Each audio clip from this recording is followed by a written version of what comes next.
Go. We are live. I'm We live are. here with my buddy Manu.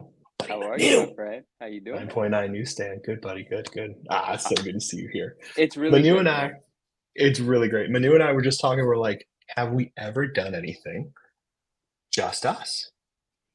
Ooh, let me turn this off. Sorry. Yeah, we No? were just talking backstage, and you and I solo, we have not. Years ago, Justin brought us together on the channel several times. We've had plenty of conversation. We've had a bunch of conversation off screen, but even that, our friends might not know our dynamic. They might not know like what sort of communications do we have. Well, the truth is, you're really busy. I'm really busy. We haven't had much time to catch up. So the catch up's gonna pretty much happen here live, and it'll be inspired by the conversations that come from our friends as well. But I do want to say, just because this is going to be something that I'm distracted by, and I'll try not to, I don't know why I can't see the chat. And that is a bit of a devastation because I'm big on engaging with our friends in the chat. So I'll try to sort that out. But if I'm going to do something real, see there, hey, what's going on, my man? How are you? Because there's That's definitely, let me see, let me test got something. old I'm going to, man. Take your time with it. Kasha, what's up, buddy? Hey, pal. did my Marvelous. test just come through? No, no test. I am definitely going to try to resolve this because without the chat, you know, uh, I'm going to be a little bit No, you got dis. to be in the chat. Oh, this is fine. You're right. There is a big chat that pops up here, so this actually works out just fine for us. So Yes. anyway, sorry. Well, people need a moment to get in here anyway. Friends, hello everybody. Donnie boy, what's going on? Funkified, what's up? Ryder, what's going on? Nathan's in the building. Oh man, it's nice to see everybody. Everyone's so lovely. I'm so Braden's glad. with us. What up? RMS, what up, my man? Good, is it? RMS. Wow. Claws out collection. Everyone's in here. This is great, guys. Thank you. Yeah, this is terrific indeed. I love it. I love it. Jordan's here too. What's up, buddy? Good, What's good. going on? What's going on? So we basically got together to talk the real smack on Spidey. Like, what's the thing you'd written? And for a moment, I was like, "Are you talking about Spider-Man or no?" Yeah, But oh, and backstage, we were talking about how I did just have the pleasure of meeting Justin for the first time in person in San Diego, which was incredible. You guys have met, of course, several times. It was my first time meeting him and getting to spend so much time with him. It was a lovely evening. Ghost 84, what's going on? Pulling fire, what's up? Ash, I met Ash. I met Ash later Oh, that that's right. evening. You would have met Ash. Yeah. Yeah, and it was such a surprise. I had no idea. I knew that I was going to meet Brian again later that evening, but then Ash walks out. I was like, "Oh my gosh!" And he had this lovely shirt on. I really love this shirt. It's like a light blue with the pink. It was stunning. He's a good-looking man. I was happy to see my man Ash. Hello, my friend. Ash is a good looking guy, man. It's Yeah, cool. man. I'm so glad. I saw the video and I'm glad it was captured on video because I don't know. I always think about you guys. And I was dying when you guys were crossing the street, and I was like, "Oh man, that's so awesome!" I'm so You, glad to see those two get together and like actually finally like meet and hang out. I don't know, so cool. no, it worked out so well. I forgot which one of our friends it was, but one of our friends said they said it was so cool. Who was it? I'll remember. But they said it's so cool that the barriers were in the way, right? Because it made that like Justin was Very about to cinematic. jump over one of very cinematic, right? So that was amazing. I'm gonna why don't you continue saying hello to our friends, and as you say it out loud, I'll know what you guys are talking about. And I am going to try to get this chat function functioning for us. No Uh, worries. Take your time. Thank you. I appreciate that. 36 people with us. Mason, Hello, hello. Ryan, what's up, man? We're going to I be gotta have talking Ryan. big ass Yes, Marvel cards because there's a lot big to talk ass. about here. There's a lot to There's unpack, so much. pun There's intended. there's the PSA article on Marvel cards. I just read that, so I was about to do a reaction video to that. Have you read that article yet? That Is came when did out, that article come out? I did not read dude. that It like article. just came out. Stupid just came out, but that was in the newest issue for PSA talking about collectibles and the whole spreads on Marvel, which is pretty cool. That is So awesome. And I did see the that's new. preview for the latest magazine. And really quickly, shout out PSA. A lot of great things happening there, a lot of great communication. I'm very honored and pleased to be involved. I know some of the people that are involved in the magazine. They, of course, have two magazines. Their standard one that has been coming out for a while. Then there's the pop culture one. And really great people are heading that up. And there's exciting things happening there. We'll touch a little bit about that as well. But also, pretty soon, I'm going to be doing a stream with Justin and I have some new updates about the PSA things, and I'd like to share that with the community. There's some new developments, but everything is moving in the direction that everyone expects because they want to be grading comic books come January. That's great, man. That's so cool. I loved seeing you guys there with the Kith. Is it Kith? How do you say it? Kith, yes, it's Kith. Kith. Ronnie Fieg's company, Kith, indeed. Yes, which is very cool. I'm still waiting for my surfboard, but it was really cool to see the Yeah, shoes and the book. the Um, surfboard. the surfboard, I died when I saw it. So funny because I know like maybe like 5 or 7 different surfer buddies. Ryan's in here, who's one of them, and everybody hit me up, and we are all just like, "You're gonna get it!" Like just like fiends. It was really bad. All of us were like, "I'm gonna get 2, man. I don't care. I need them." Yeah. But the surfboards are amazing. It was a great addition, beautifully done. Um, but yeah, I don't know. There's so much that's happened in the hobby. Not only you and I having to catch up, but I feel Hmm. like everything else here too. It's just Yeah, there's insane. going to be a lot to cover. I saw a chat here from Ash, and he said later that night I met up with Val. Is that right? And that is true. Shout out Val's Hobbies. Shout out Victoria. Shout out Legacy Studios, and great friends, people that I've known for a long time. But again, it was my first time hanging out with Val. We shared a drink. We shared some laughs. We had a lot of conversation. So it's just nice, man. I broke out of my shell a little bit. I don't go places. I go when there's something to take care of. Yeah. There was something to take care of, so I made the trip, but it turned into a bit of leisure as well, and I'm very grateful for that. I'm happy. I remember us talking back in the day because I think it was the first time that I was going to meet up Spidey, and we were trying to drag you over to was it Atlanta? Where was that? It was something was going down, and Was we were that the trying to culture drag you. clash or something like that? Yes, I feel like we were trying to get you over there, or not Yeah, trying, but just asked you or whatever, and you had to yeah. mention the same thing, your homebody and stuff like that. And I am too in a funny way. I don't know. I appear very sociable in this stuff, but I'm definitely more of a homebody kind of situation for sure. That's actually the same thing that I like to. I mean, I find myself expressing to people often because if you just engage with me for a moment or two, while my energies are high, because no one really sees what happens behind the scenes. You got to recharge after you exert, right? And Yeah, so it comes across as if I'm possibly an extrovert, but I think I'm a blend of the two, but I'm more introverted because the amount of time that I spend solo with my thoughts, constructing a plan or executing on something that I'm doing with one individual at a time, is the majority of my day, yeah, and very little is a group activity. And the biggest of the group activities have been sort of from YouTube. And the reason that that is allowed by my character, even though in the physical sense, a group activity gives me some sort of anxiety. On the internet, I don't face those same anxieties. I don't have to go anywhere. I'm here and I'm engaging with 1,000 people at one time, right? So it gives the illusion that I'm a group activity guy, but I'm very much not a group activity sort of guy. I it's so funny. You and I always have been very similar. I feel like all of our private talks were always like, yes, but I'm in a very similar way where I enjoy recharging my batteries. Yeah. I like being quiet most of the time. People wouldn't think that, but I'm mostly very quiet. I get excited to talk about things I like, movies, Marvel cards, things like that, talking Yeah. to friends and stuff. And all my social activities happen in this kind of way. But yeah, I'm the same way. Recharge my batteries, group activities. I'm usually quiet. I'm watching everybody else, listening, Yeah. thinking about stuff, strategizing. Yeah, Why yeah. don't That's funny. why don't why don't we do this? Oh shoot. No. I have the chat because I've got Am this. I This is there? Oh good. no, you got that. Sorry. Yeah. I thought I heard Okay, so another me. no, yeah, He would have I to did. die. Sorry, I go had ahead. to I had to mute it. So let's do this. We've got quite a few of our friends here, and I know there's a lot of conversation for us to have. And I want to hear a lot of your thoughts. But one thing that I do want to lead with, um, first, thank you for having me. Let me not, Oh, say, shush. what are Please, you come talking on. about? There's been Yeah. plenty of, so I really appreciate that. But let's do this because there has been an opportunity for you to express publicly some of the initial thoughts on Marvel Masterpieces XL, right? The 2024 set. I Yeah. saw, I caught the end of a stream that Graydon and yourself were doing. I think you were Yeah. on, and it was Graydon's stream, He's but great. Yeah. yeah, Graydon's my man. Shout out Oh, he's Graydon. the best, Absolutely. We dude. had a Love beautiful that guy. conversation on the phone the other day. It was great.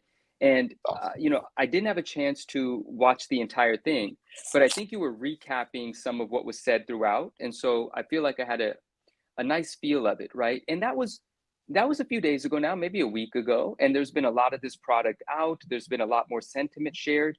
More people have come. There was a lot of uncertainty with some collectors, and I'll go into detail about communications, conversations I've had as well. But certain people are on the fence, meaning like their visuals, their eyes, they liked what they saw, but they didn't quite know how to feel about it. And there are people in our community that people, consider the OGs, yourself included. And if you share a sentiment, sometimes that sentiment it might not have resonated originally, but can influence a thought. And they're kind of in this place where it's like, well, I like it, but some people say that it's bad. And we'll talk about why it's bad. How do I feel about it? But I've seen a lot of the negativity kind of get shed over the week. So, what I'd like to ask you just to begin with, to get some more of your thoughts, and then I'll jump in with mine, is where are you now, having this set been out for about a week or so? How do you feel about it? Are you happy with it? Do you like it? Do you own any of it? Just give me some of that real quick. Um, okay, so I'll answer the first question. Do I own any of it? I was on two Whatnot streams, really Okay. nice Whatnot streams, Okay. for friends. I think it was Wax Done Wrong, which is just a lovely guy who collects Groot, and then another one that's my mind is kind of forgetting their names. They're really fantastic, but Okay. I got a pack because we're all talking and we had a nice time Nice. because that's what Nice. happens on Whatnot. You get into the conversation, and Yeah. someone hit a surfer beforehand, so I hit a gems, not a gems, but a battle spec, Oh, not gems, Spectrum. gems, just a Okay. spectrum. Yeah, just a Yeah. regular Battle. spectrum. Is this a Manu's asked, Surfer Battle Spectrum? no, no, no, no. So what ended up happening, I hit a battle gem of Thor fighting maybe Iron Man, I forgot. Okay. Okay. And someone hit a base surfer, unnumbered. I don't think the rarity is much. I think maybe there's like 3,000 of them, but it's unnumbered. It's like a tier level card. Yeah. But it's I still was like, hard to hit the Surfer. Some people no, go no, for no, no. months and don't get a single Surfer. It's a level 5, so Yeah. that's what ends up happening. So I hit Yeah. him up and I was like, "Well, if you want anything of mine, I'll swap you." And luckily they did. So I actually have it in the mail. I actually got it here. Um, and so I have experienced it in hand. I've held it, and I've experienced 26 Marvel Masterpieces when it first Of came out. course. Of course. Yeah. I think what ends up happening with a lot of sets, and it's happening with Platinum, is that it comes out, people get excited because I like all Marvel cards. I love all Marvel cards. I really do. Mm-hmm. Indeed. Bad, good, repeats, all this kind of stuff. I tend to always want to experience it. Mm-hmm. And what ended up happening was with like Platinum and many other sets, retro, I'm sure too. But in 2016, man, that was rough. You know what I mean? 2016 was, it broke me, man. That was a rough crew of people who started like really holding the product down and really maneuvering themselves in a way where they were the holders of the majority of the product. Okay. And that's what happens with every set, right? Like anything. Yeah, and I'm sure you've Sure. dealt with this not only in cards but comic books as well, where usually it's certain key players who own that X amount of book, right? They It made that happens. play, they Right. strategize. That's just all collectibles, really, I would imagine, happen in this way. So Sure. it really burned me because I was trying to grab stuff and then people were like grabbing it to make a play off of it, to build sets. And if for so many reasons, it made it harder to obtain. So the set kind of burned me. Um, but in terms of what's happening now with this new set, a lot of me seeing them make this set was feeling very kind of like nervous about, are people going to try to make this the equal to what happened in the past? Mm-hmm. Now, the 2016 cards I own is one of every surfer, missing the silver spectrum auto and the red and Mm-hmm. the 4 what if plates. That's it. You know what I mean? Like Sure. I don't have like you've seen what my collection looks like. You know, it's Yeah. just the surfer stuff. Right. So I have no particular investment interest in it. But you know, I was worried for people that they were going to try to do the same thing for the oversize the way they were doing for the 2016. And that for me was a mirroring that I was a little nervous about, to be honest. I think a lot of people, you know, are going to love whatever they want to love, and they should love it and everything like that. In terms of my feelings for it, it was a lot of apprehension and a lot of worry for like the hobby in itself, honestly. And then, I had a surfer in hand. I'm not a huge fan of it. I like it. It looks Really? cool. Yeah. Well, you have to understand too, like, and you've done graphic design work, you know all this stuff too. Like if you really look at the image, you know it's fuzzy because it's scaled up. Yeah. So Let's and take a look. it is definitely fuzzy, and Is it's it? because it's not really meant to be that size. The originals are bigger than that. They are, well, I have the prelim there, which is not 11 by 17, but bigger than 8 by 10, which is the normal size Joe works in. 92, he worked on it smaller size, but most of his pieces were similar for MM16. And that just means that they didn't have a high resolution full image when they printed it. It's not a terrible size up. It's a little fuzzy. Only, Brittany, what someone up? who would know would look at it and be bothered by it at all. Um, but yeah, I'm kind of indifferent to it. I think it's cool. I think it's awesome. I think if people collect it, I think that's great. I think there are a lot of people who look at that art and will love it, and it will always be around, and it will always be fair priced, and it could go crazy too, depending on the rarity of cards and who gets into it. Like every set, I lost him. His phone died. No, he's back. Hi. Sorry. Hello. It's okay. You said you think people will love it. Some people might Yeah. love it more because of the rarity of the card, so on and so forth. And I do want to speak a little bit about the visual element. But I'll wait for you to be finished, and I'll touch on that. But carry on. No, that's pretty much it. Like I feel I'm not chasing it. If a surfer comes my way, I'll get it, but I'm not paying.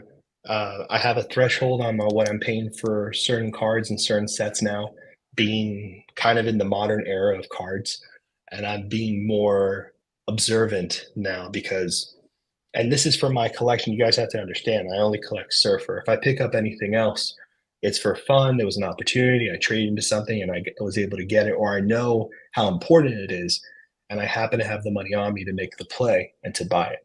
But for the Yeah, most part, whenever I buy any kind of collectible, I yeah, bring it into the collection knowing that it's going to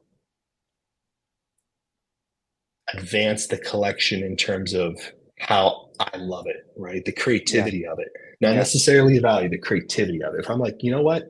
This is an angle to the collection that I really want to emphasize, and I'll buy into what that is to expand it.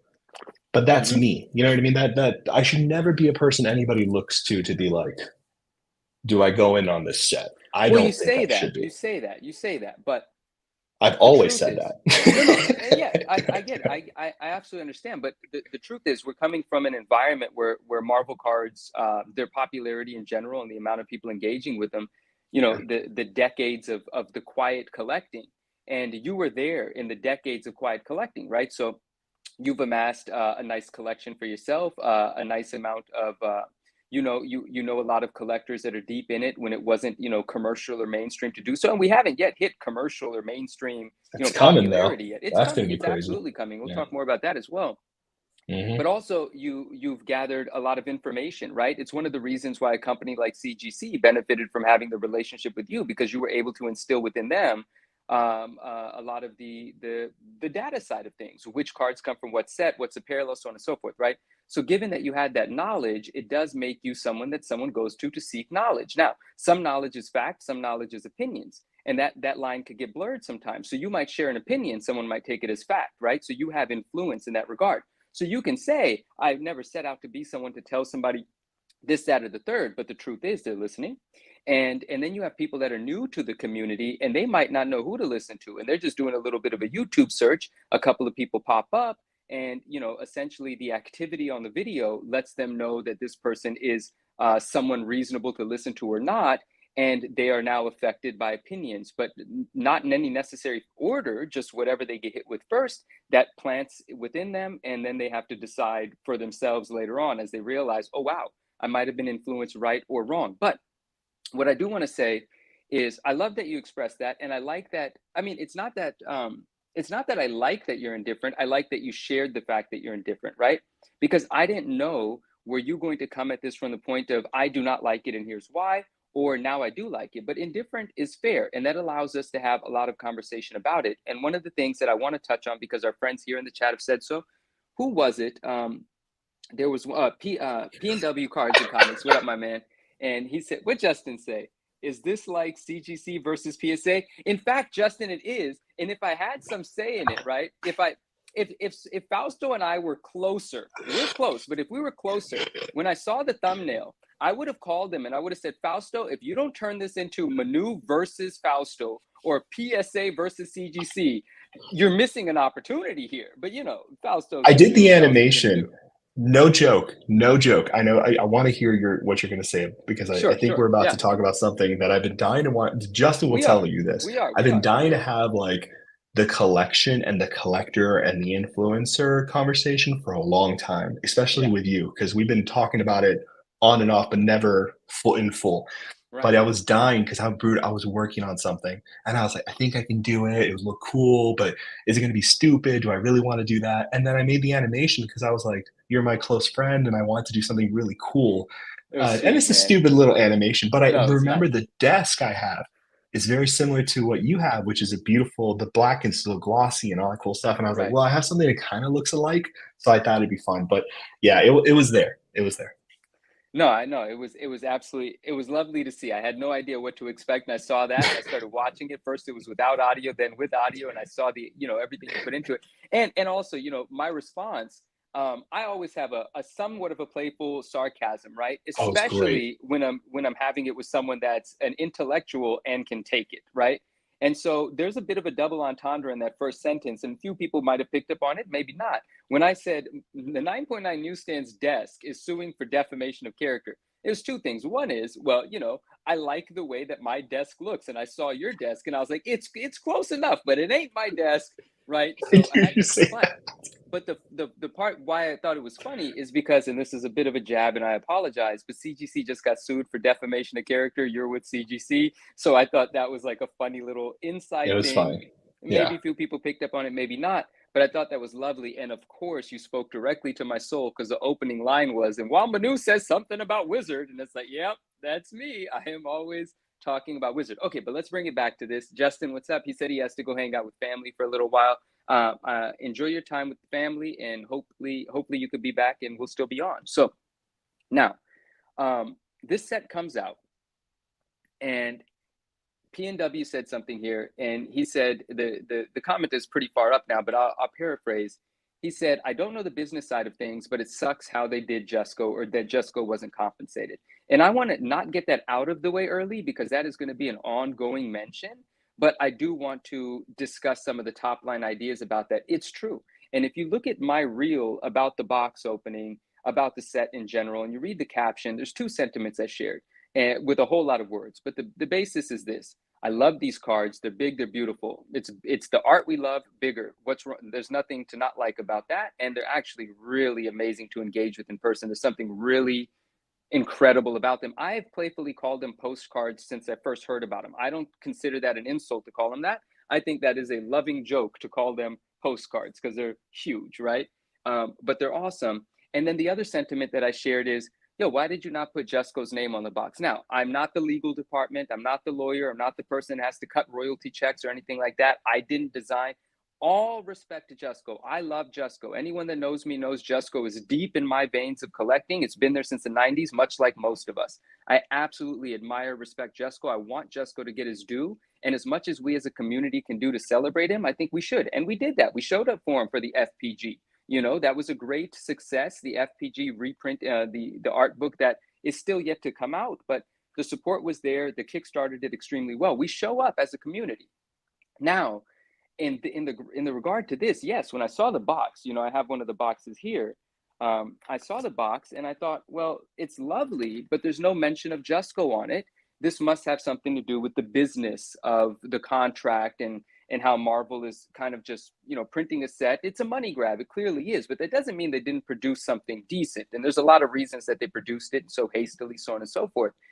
But I am able to separate the two. I'm able to separate the fact that, dang, I wish this was better for Jusco. I wish Jusco was involved. I wish Jusco didn't have this idea of, I don't like that set. I wasn't spoken to about it. I wasn't considered in the creation of it. I didn't know anything about it until it was release time. I hate that. We want to be proponents for the artists. We want to make sure that everyone knows without the artists, we don't have anything to collect. We're not collecting paper, we're collecting art, and the artist is who's responsible for that. So I do not like that. But Upper Deck has done plenty of things over the years that I don't support, right? And this is just one of those things. But not just Upper Deck. Companies in general do things that sometimes I find distasteful. And I'll pull on some examples, but I separate that from the notion of, well, I still really like this product, right? And there are people that do not think about this product as deeply as we might. There are people that may not even be emotionally attached to Jusko as an artist, but do recognize and love his art. And they're not worried about the business of it. They don't know what's happened. There are people that stream music all day long. They don't know what sort of contract the recording artist has with the record label. They still dance to the music, right?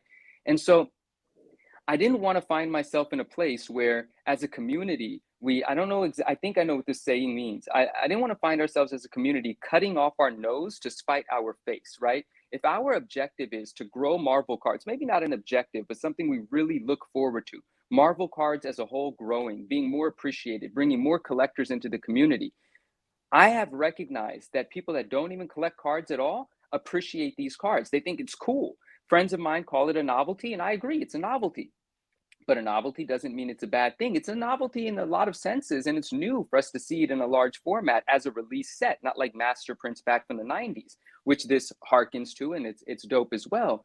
But this becomes sort of an onboarding mechanism for people that think it's cool, dive in, and then they realize a few things. Wait a second, this is a reprint of 2016, which brings me to another point. There's a lot of collectors that I've spoken to that have said to me, they say, this is going to devalue 2016. And I feel that. I feel a sense, exactly. I'm with you. How could it? This is in honor of 2016. When someone discovers this, if they weren't familiar with 2016, much of us weren't around. Much of us became collectors again in 2020. The pandemic brought us back to collecting. We were in the 90s. The pandemic brought us back. We weren't here for 2016. This allows us to appreciate this and then backtrack and say, wow, wait a second. So the OG set is 2016. We love them both. It's not about picking or choosing. We love them both. Big art is dope. It's cool looking. I like it. But that's the OG. There's stuff in the 2016 set that you cannot get in this set. You have to go to the 2016. The autos, the foil autos, those things don't exist here. They So, didn't do Deadpool, so that's a oh whole yeah, they didn't art do piece Deadpool. that's missing. Yeah. Yeah, I just found that out the other day. And so the idea that this degrades 2016, I, in fact, think this makes 2016 more celebrated because this is a celebration of the 2016 set. This, in fact, could make that set more desired and appreciated. And for anyone, the notion that if interest is here, it's taking interest from there, or if money is here, it's taking money from there. There are collectors that can afford both. There are people that have the But ability to buy both. I think that's the perception, and I won't interrupt you, but I think No, no, that's no. a Please do. yeah. I think that is a perception that people I've learned that lesson real hard in the last 2 or 3 years. Which is, That the money lesson where people can afford a lot more than what you think. yeah. And and that's been very eye-opening to have that experience. But I just wanted to throw, yeah, it's true. I think as Marvel card collectors, because the audience, the actual count of Marvel card collectors is very different than other hobbies, even though as Marvel cards we offer, not, the Marvel cards period offer more or just as much as any big brand card out there, right? MTG, Pokemon, whatever you go for, Marvel has that and probably a little extra, to be honest with you, on some aspects. Mm-hmm. And I don't think people quite see that our audience count is lower, even though we have just as much to offer as the bigger IPs in terms of their card branding as well. But sorry, Yeah. I want to keep going here. Yeah, no, I definitely agree with you. And the idea that the card community, the Marvel card community is growing and each product adds to that. I mean, we've seen it happen, and this is such an interesting twist that it's literally bringing in an audience, a part of the community that didn't interact with the standard size cards. Like, this is the mechanism for them to turn their head and be like, wait, what is that now? I mean, just today, someone I didn't even know they were buying a box, one of my comic book friends, loves 90s cards, does not participate in anything modern. I get a DM today, it's a box of this. And the question is, should I open it? And I was like, you should open it, man. Just have fun, open it. I hope you get something great, so on and so forth, right? But that's just an example of something that is a byproduct of this set. And I'll give you another example of why I really think this set is special. I understand. I want Jusco to be a part of it. I wish, the idealist in me wants it to be that way, but things just don't go the way that you always want them to. In fact, before I talk about my relationship with this set, I'll give an example of one of my other favorite artists, Todd McFarlane, right? Todd McFarlane did great things for Marvel, reinvented a lot of things for Marvel, put Spider-Man on the map for a younger audience back in the 80s and 90s, right? Late 80s and all through the 90s. And then he and Marvel disagreed on a lot of things, but Todd, being the sort of person he is, went on to start his own business. But the work that he had done for Marvel already was owned by Marvel. And over the last few years, dating back at least 10 years, but regularly happening, Marvel has reproduced some of Todd's most iconic images, one of them being Venom's first appearance, which is the last page of Amazing Spider-Man 299. It's his cameo splash page appearance. His hand does show up in a previous 298, I believe. 299 is the first image. It's an iconic image. And they put out these comic book covers called McFarlane Remastered Variants, right? Where they take some of his greatest images and put them on these hard to get comic books. Sometimes they're ratio variants. Sometimes they're one per store exclusives. And for any friends that don't know, a ratio variant, like an example I'll give is 1 in 2,000, meaning for every 2,000 copies a store orders, they get one of these copies. So that's the ratio there, and it becomes very expensive, very desirable. Now, when these started to happen, everyone loved them. Everyone's a Todd fan, Well, I say that because in my world, everyone's a Todd fan. And these books are highly sought after, very valuable, and some of them started getting signed by Todd. And then Todd noticed something. My name's not on here anywhere. Not the scroll logo, not the signature. It's the image, and everyone knows it's Todd. But where the hell is my name? And then he did what Jusco did the other day. Much respect to Jusco. Jusco put out a statement and said, I'm never signing any of these ever. So Todd compiled a list. And the list, it's not that some of the list are these books. The list are these books.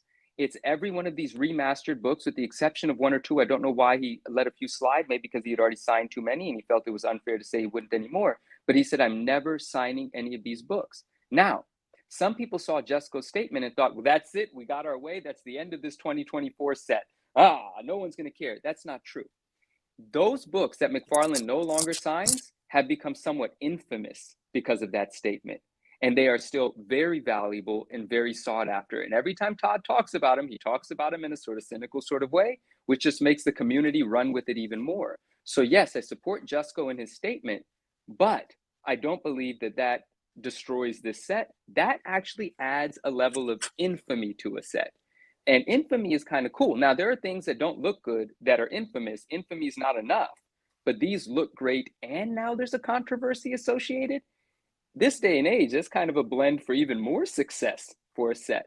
So I wanted to give that Todd McFarlane example to say, this has happened all the time. All of our favorite artists have gotten shafted by companies time and time again.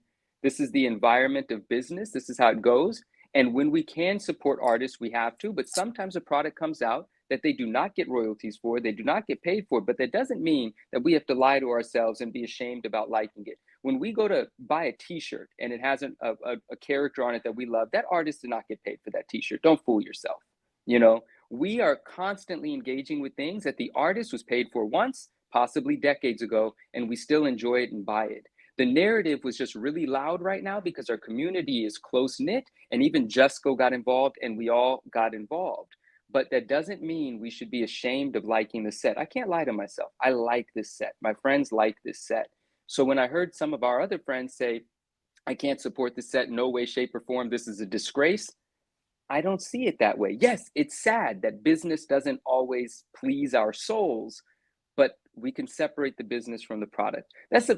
I've been rambling for a bunch of time now, but those are the things I really I wanted love to this. communicate.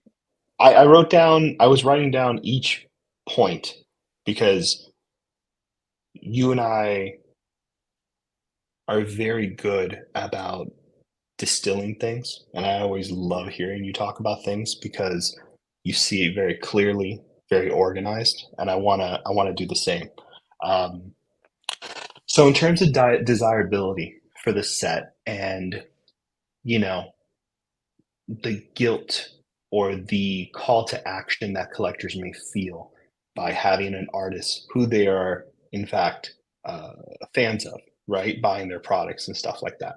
Hmm. Will boycott something and not buy something because of the artist's um, dislike, distaste, upset, whatever the case may be. Hmm.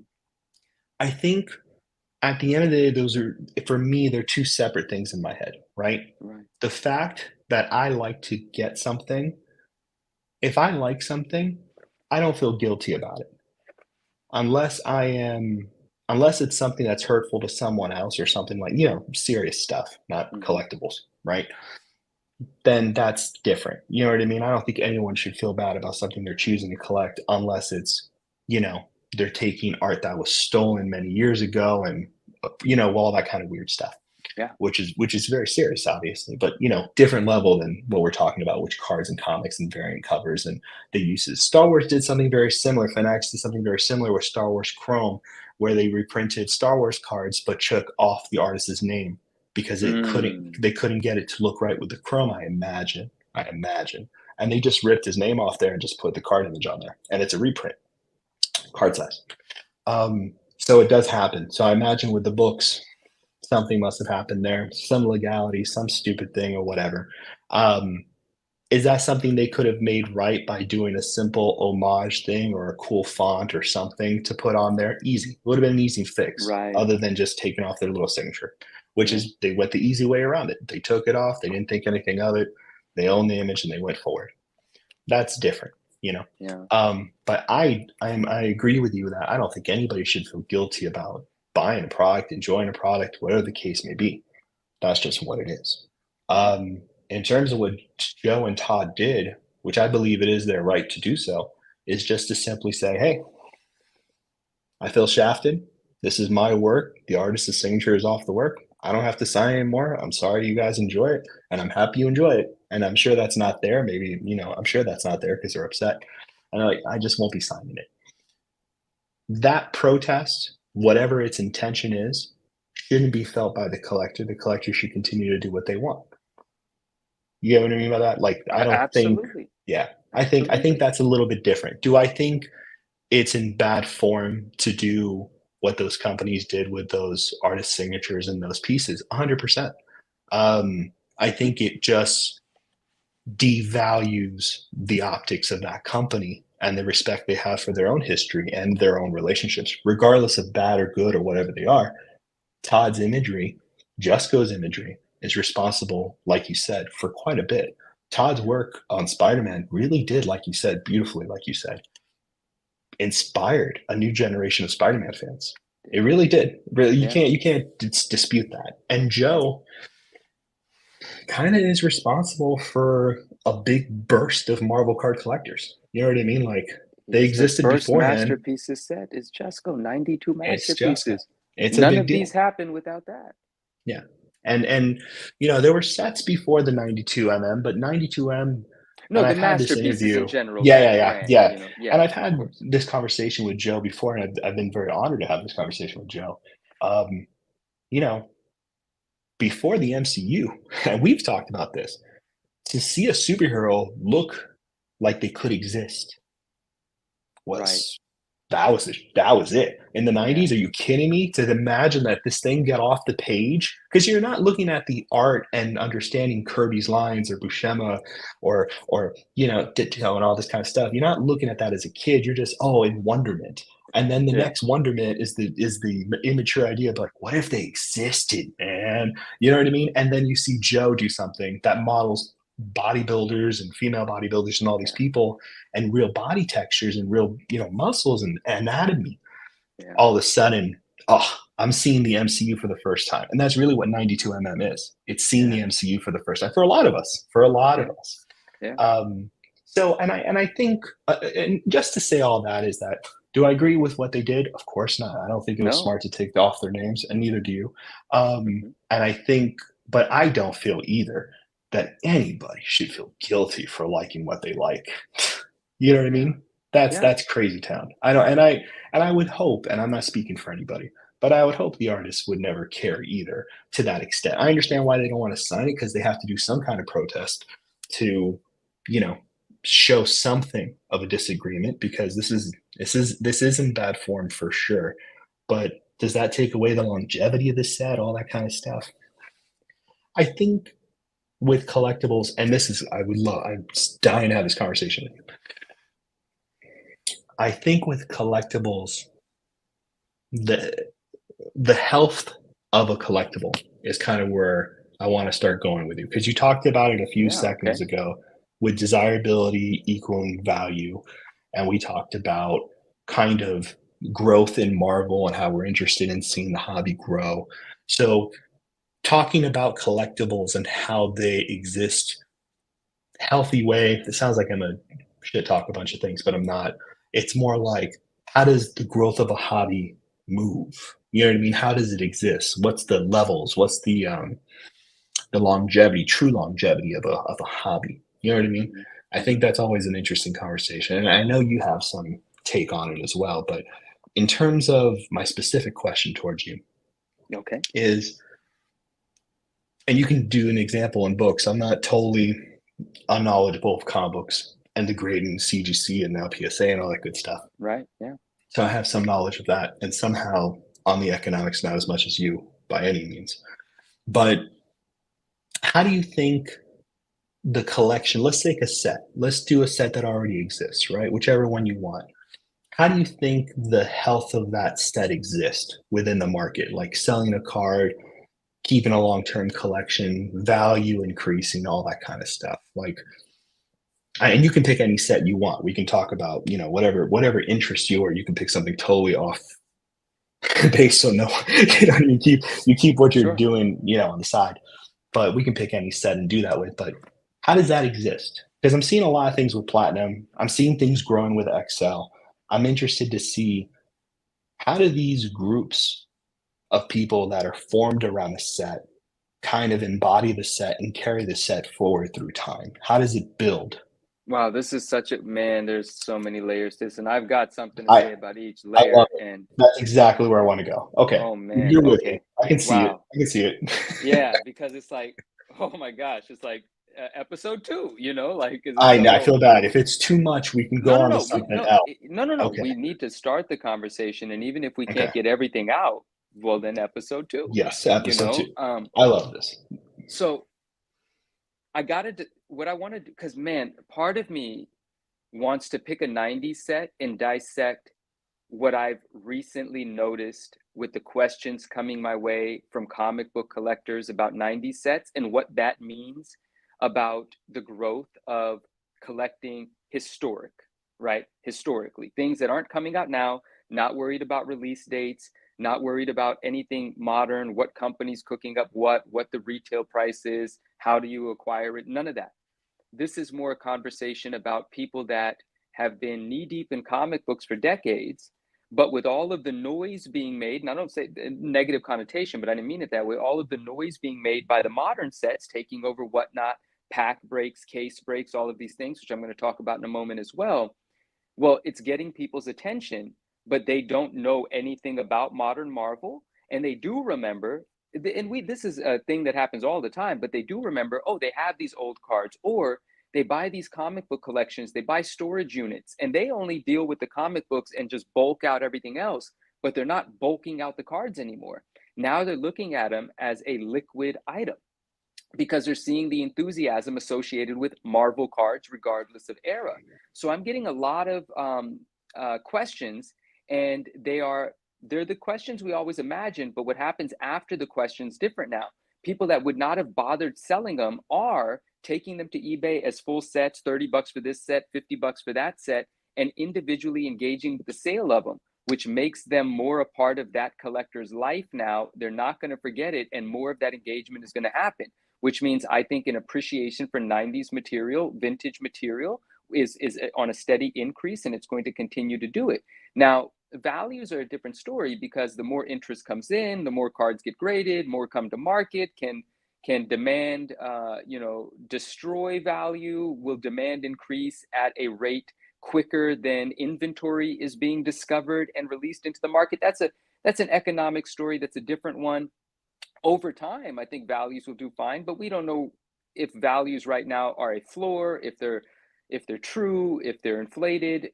That's something to be discovered over time. But just in general, Completely different. interest, yeah, Yeah. but interest is Yeah, that's growing. where I want to go. Because There's no value is question. going to come, value will weave in and out as it goes. But in Yes, terms of interest, natural growth. wonderment, curiosity, that kind of stuff, like I am really fascinated to see people start moving away from certain cards and then deep diving and finding the bigger surprises. In my opinion, what I would think is the bigger surprises. So it's Yeah. definitely where I'm with you. That's I'm there too. That's where I want to go for sure. And and then I'll take a little, I'll take this direction, and then I'm going to hop into modern real quick. A lot of what, and this is thanks to, all of the YouTube channels in the last 4 or 5 years that have been talking about things that weren't publicly spoken about before. Those really rare cards from the 90s that people didn't even know existed, well, the education has started to spread, and people are aware that they exist now. I'm seeing people, not even just Marvel cards, the Bart Simpson sketch cards with the gallery border, hey man, Big this is a deal. piece of art, those cards. They're celebrated in a way that they weren't publicly before, because a few people owned them all. They knew they had something amazing, but the values increased. They hit the market. Now people are proud of attaining them. More of an audience is finding out about them, right? So that education has led to more awareness, increases interest. And we knew that was going to be the natural flow of it. You and Justin knew More, that was going to be the natural flow of it, right? you did as well. Yeah. And it's been a beautiful thing to see unfold. Now, I want to talk about something that this set. Oh man, look at these cards, man. Are you kidding me? Just go, Venom. Manu's in love. This is the In purple. love. This is the epic purple out of 199. And let me tell you where I got this. I hit this on Wait, does Whatnot. that giant M in purple tell you it's the purple? Yeah, because it's purple, but then Okay. on the back it says epic purple out of 199. I'm just Oh, joking. okay. Yeah. Well, I didn't catch it. All right. And the what if variant, get out of here. One of the best looking cards They look ever. Are you great. It's a kidding great me? Venom, man. But Period. let me tell you what happened to me with this set. Now, I'm on record as saying this is no disrespect to any of our friends that spend a lot of time selling on Whatnot. There are people on Whatnot that are a pleasure. They're not screaming and yelling all the time. They don't hype everything up. They sell great stuff at and they're very reasonable in promoting it, and it's a pleasure, right? And the vehicle of Whatnot, it's so efficient that it's dangerous. It's so efficient. Any hour of the day, any day of the week, you can go onto that homepage and see someone selling something. And all you It's got a to do is, modern day QVC, dude. but it's worse. It's QVC, it's you had to way pick up the worse. phone, you had to call, Yeah, you had to give yeah, them yeah, your yeah. credit card This number. you You had to do just that. click. Yeah, You do this. Think, oh, I bid. Think, I'm bidding yeah, yeah, again. yeah. Think, you're charged immediately. I can imagine a lot of people go into debt or spend money they shouldn't on this application. I know that for a fact, actually. There is some regard to regulation should come in, because the gambleification of it is very dangerous to people that are running off of emotion rather than logic. Another story. Now, I have avoided Whatnot for years and years and years. I've also avoided engaging with any modern sets, right? I'm vocal about not That's true. loving the gambling culture of Whatnot. But if anyone has seen me the past couple of days, postcards, what did he say? Justco XL postcards sent to all my European girlfriends. Good. They are going to love you more for it. And Casser, what up? And so I've been very vocal about not loving that culture, but anyone that's like engaged with me the past few days, they're going to say, well, what are you talking about, Manu? You've been on every Whatnot stream for the past 5 days. I've seen you in every stream. And that's true. But what brought me there? Organically, it was this set. And the reason for that is because I opened a box, I loved it, and I wanted exposure to a case at a time. And so these case breaks became the mechanism for me to be able to, for the cost of one or two boxes, pick my characters and have exposure to 12 boxes worth of opportunity. Because the sort of collector I am, all of the cards in the box that I don't want, they're really just a waste of money and I give them away. Because I don't do set collecting. I want my cards. That's what I want, you know? So everything else becomes a waste because I really am not going to invest all my time selling 10, $5, $10 cards over and over again. I'm just not going to do it. My Or even personal, trying to trade there, right? Or even it's trying to it's trade up. It's really it's a tough. bit, Yeah. it gets a bit tedious, right? So Mhm. I found myself on Justin's Whatnot break, on Brian's Whatnot break, Paper Heroes, and these are very pleasant gentlemen to deal with, Great, right? great people. and Yeah. and and so it's a beautiful experience. You don't feel like you're being pressured or anything like that, and I enjoyed it. But what I'm saying is the modern Marvel card sets I hadn't engaged with. I wasn't enthused about. I didn't like the sort of narrative surrounding them and how many people I felt were being devastated by the money that they were spending and not getting what they were hoping for, right? Because you're scratching a lotto ticket is what's happening here in a lot of Yeah, of cases. course. I mean, And to think it's not is foolish. It's 100% lotto ticket. it is, you I know, know. and I understand why it exists, and I'm very happy for the people responsible for Whatnot. They've established a wonderfully functioning application and a great business. I could assume they're Yep. highly profitable. I have no idea, but I think so. I tried to invest in them about 5 years ago when they were raising their first 4 million. That round had already closed, and they told me and my friend, "We don't need your money anymore." And then I think they immediately raised another 20 million, and I was like, "Wow." You know, so anyway, that's a different story. I forget the numbers, but I think they were raising their first 4 million. They didn't let us in. It was closed. But this set brought me on to Whatnot. No other set had ever done that. So that is my personal example of, yes, even the modern sets, when they nail it, when they hit, when for whatever reason organically you love them, and for this set I do, that's the market growing as well. Because someone like myself who is avoiding Whatnot at all costs, I don't want anything to do with that app. I'm not there. I love you if you're my friend and you're there, great. I'm not there. This brought me there. That is the only set that's ever done it. That I consider that growth. That's another avenue that I'm engaging with. That's more people that I'm paying. That's more money being circulated. That's more individuals profiting from it. They're going to do more of it.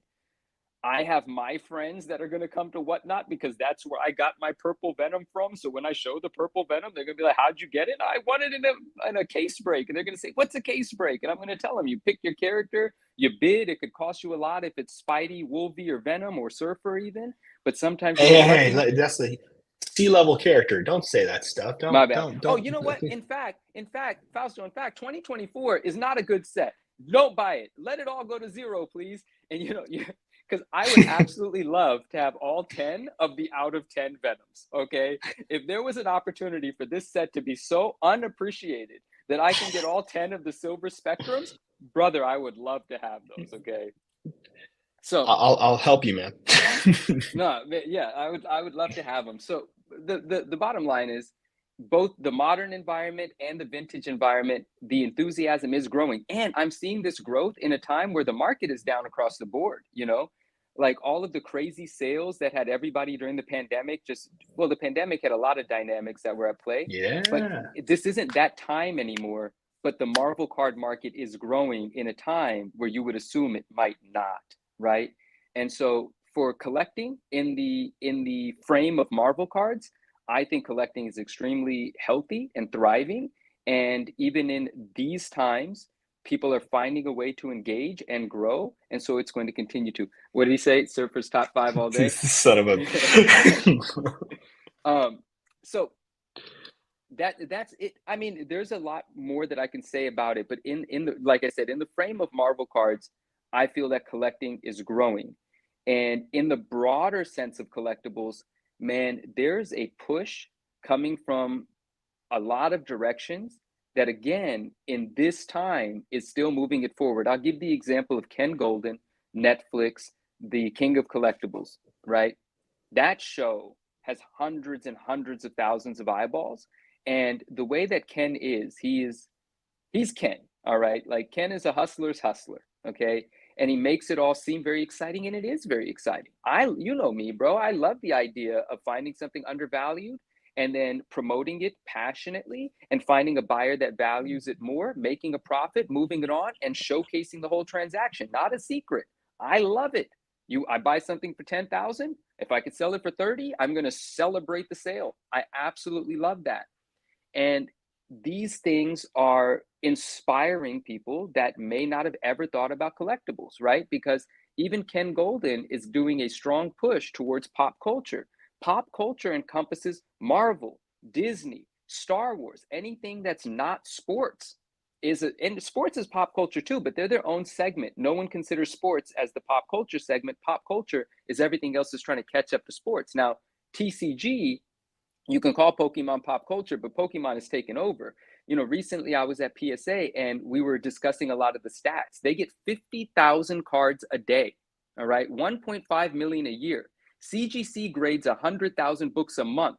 That's what PSA does in items in 2 days in the receiving department. And the stat that really blew me away is more than 50% of the 50,000 per day is Pokemon. Pokemon has advanced beyond sports cards as a whole. It's incredible. I was on a stream, I believe, with Swagglehoss, shout out Swag, and Neo. Was it? I think it was that stream. It was Neo Cards and Comics. Shout out Rob, shout out Swaggle. Great people, great friends, great channels. And we pulled up the Google Trends, I believe it was. I think it was on their stream. And so first they did Marvel. Man, I wonder if it was that stream. I hope it was. Shout out to them anyway. But whoever I was with, we pulled up Marvel cards as a search or something, Marvel comics or something as a search, right? And we saw the chart. Cool, right? But you don't have a comparison. Then we pulled up sports cards, right? And you saw the chart. And let's say this is the line for Marvel. This was the sports cards line. It was higher. The peaks and valleys were higher, right? We pulled up Pokemon. These left the conversation. The Pokemon mountains were so big that you couldn't even see the movement in the search of these as a We have to relative. understand too, like when you're looking at the numbers of submissions and stuff like that, comparing, what Pokemon is doing to comic books on the CGC side or anything like that, it's a very different comparison in terms of numbers. And the amount of sets that come out every year with Pokemon is very consistent. You know what I mean? You're having new sets coming quite frequently, and the rotation is also quite frequent in terms of the gameplay for the TCG. So there's quite a bit of content there. Upper Deck's been recently putting out sets over and over again, but to catch up to Pokemon, and which I don't think they're trying to do this to catch up to Pokemon, I think it's for different reasons, which I'm sure we'll get into as well. But Pokemon has a lot of strength in the sense that the characters that are there are very outside. They're creature characters. You know what I mean? Those creature characters exist on a different plane, right? As opposed to anything that's humanoid, right? It's very different. You know what I mean? It's a very different IP in its structure. But in terms of Pokemon, and you bringing that up, one second, hold it. Just 1 second. I just saw that pop culture card. Shout out Shane. He just shared our stream on Instagram. Thank you. He's not even in the chat. I just saw the banner from Instagram. Carry on. So I nice. just want to say hi in case he watches this later. Shane. Back to Pokemon, please. I've been really recently interested. I've collected Pokemon. I'm a fan of Pokemon. Blah blah blah. I've played all the games with Emily. I played them since I was a kid. Got my cards. I got all that cool stuff. But I'm fascinated with seeing how Pokemon runs and operates, and what very high-end collectors are looking at with Pokemon. And in terms of the types of cards that they find interesting, it's really eye-opening to see the comparison to that and to Marvel. And the truth is that people have not discovered the really big stuff with Marvel, and they don't understand it yet at all. And it's fascinating to see with Pokemon what they're spending time on, and what these really big videos that get the most views and the most interest from the public, like the Pokemon Snap cards, right? The Pikachu one in particular is very difficult to find. There's Pokemon Snap? I thought Snap was only Oh my Marvel. God. No. So no. Oh, no. It's okay. So Snap, as in the Pokemon game that was on the N64, Pokemon Snap. What ended up happening it's a great game. They came out with a revamp for the Switch. Definitely play it. It's a lot of fun.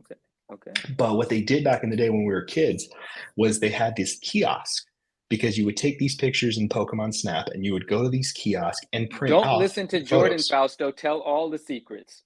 Jordan says, "Don't tell all the secrets." I'll tell you. We'll go. I'm actually gonna do it because Manu's putting it out there, so I'm gonna go too. So we're gonna have this real conversation right now. I love So it. Pokemon Snap. So they're at the kiosk, and as a kid, you can take your cartridge from your N64, and you could print off in this photo booth kind of format some pictures from your Pokemon Snap game. Really cool. Loved it as a kid. It was badass. Hmm. It was at Blockbuster, all that good stuff. Well, Pokemon did a competition where they said, send us your Pokemon Snap pictures, and we'll pick six. I think it's six or nine. I forget the number, and we'll make them as cards Well, and give them to the winner. These things don't exist. I'd imagine they only did one for the winner, so each one of these cards only has one, and it's unique because it has an image of whatever the picture was. More than one, Okay. less than 50 or 100. I don't know the numbers because I am not the Pokemon guy. I've always loved Marvel. I dabble because I have fun because I'm a human being, but Marvel's always been my bread and butter from the day Hmm. I was here. It Hmm. was here. I've always been that way with Marvel cards. But in terms of Marvel Snap, these cards don't exist. They are not the most pleasantly looking cards. It's not the most Okay. attractive or interesting Pikachu. It's a close up. It's not even a very aesthetically perfect thing like the Venom you Got it. have on the door there. You know what I mean? Oh, It's thank you. not. It is no. We talked about it briefly No, yeah, before, well, but I think that it's alloy awesome. It's so spoiler is sick. It's a crazy. It's sick, crazy. sick, sick. Thank you. Thank But you know what I mean. So it's not like an aesthetically attractive or inspiring card, but the history, the fact the card exists, the you. fact that Right. you can't find it, the fact that people just enjoyed it and it wasn't something that was immediately put in a top loader. They just enjoy that it existed, that it happened, Yeah. right? That stuff exists in Marvel in a real way and completely on deaf ears. They don't even see it. And the I type mean, of things I'm talking about are irreplaceable, I might not non-existent. even know the things that you're talking about. That's how unknown they may be, you know? I might not even be aware of it. And Well, that's for the, instance, yeah, yeah. sorry, go ahead. No, no, No, no, no, go, go. that's just the exciting thing about the growth in this space because as you begin to discover, you become pulled in even more. And the individual that I am, rarity, scarcity, challenge is what drives me. If it's easy, it's boring, I'm done with it already. I have it, it's I done. I think bought it, I got it. What am I going to do next? collectors are that way though, right? Yeah. Like we're all about the hunt. We're also about the nostalgia, but I think pandemic and the way media sells collecting is, oh, it's about nostalgia. It's about nostalgia. It's like, no, actually, the collection, this nostalgia just opens the door. That is not what it's about by any means.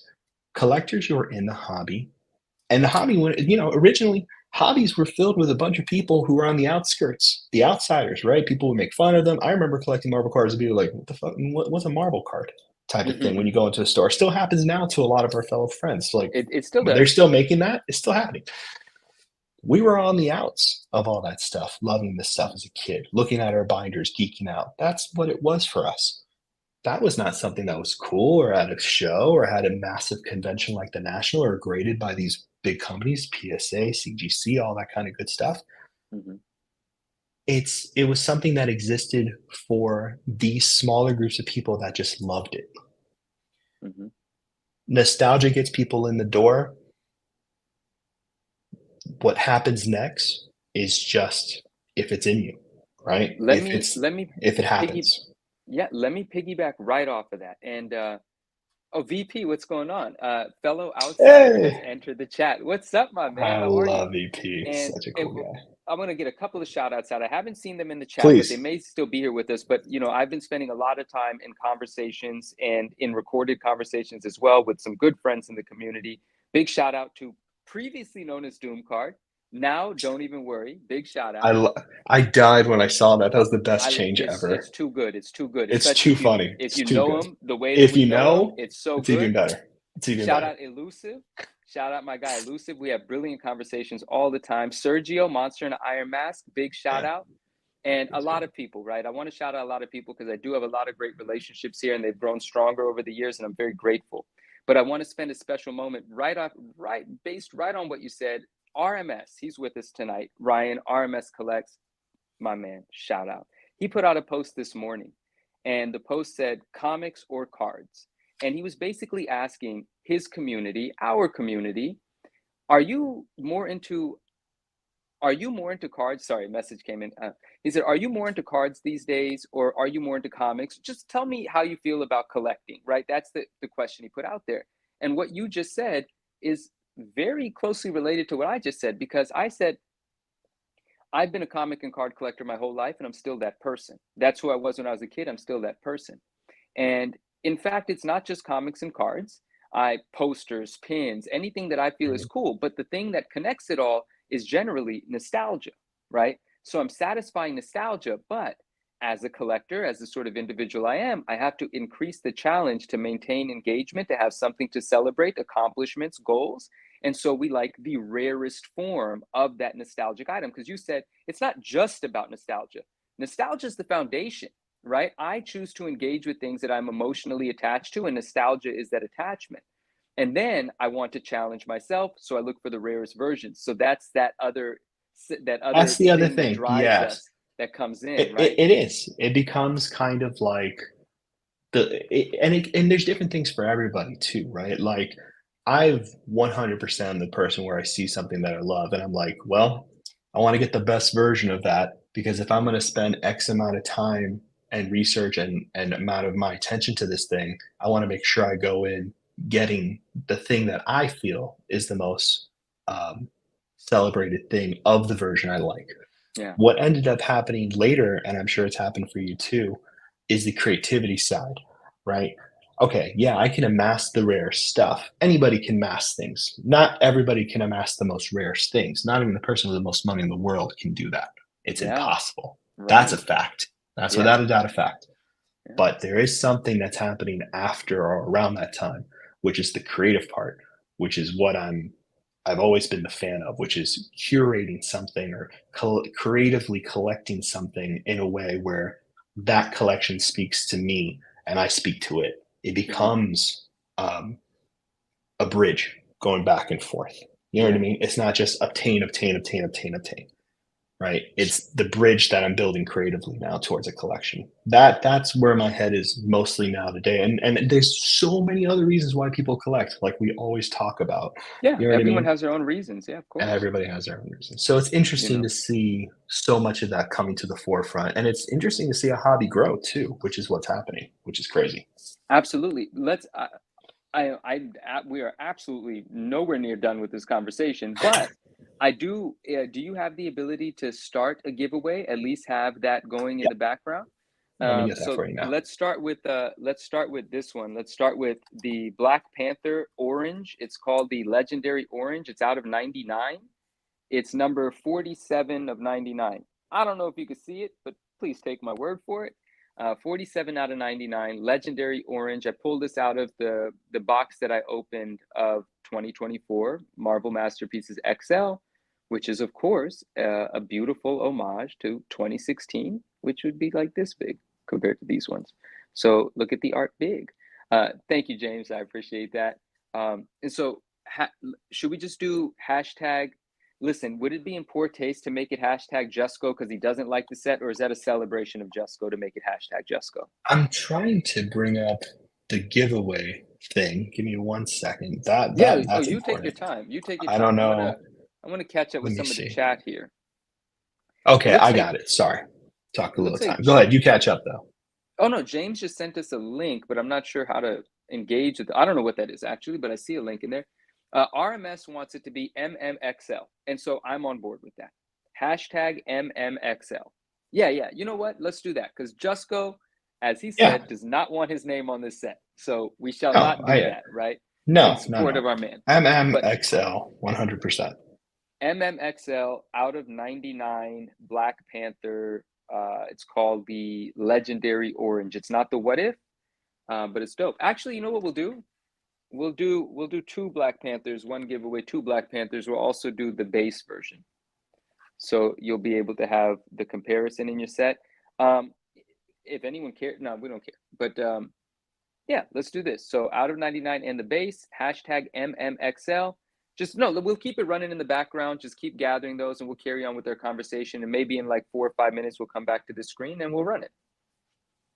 Yeah, that sounds good to me.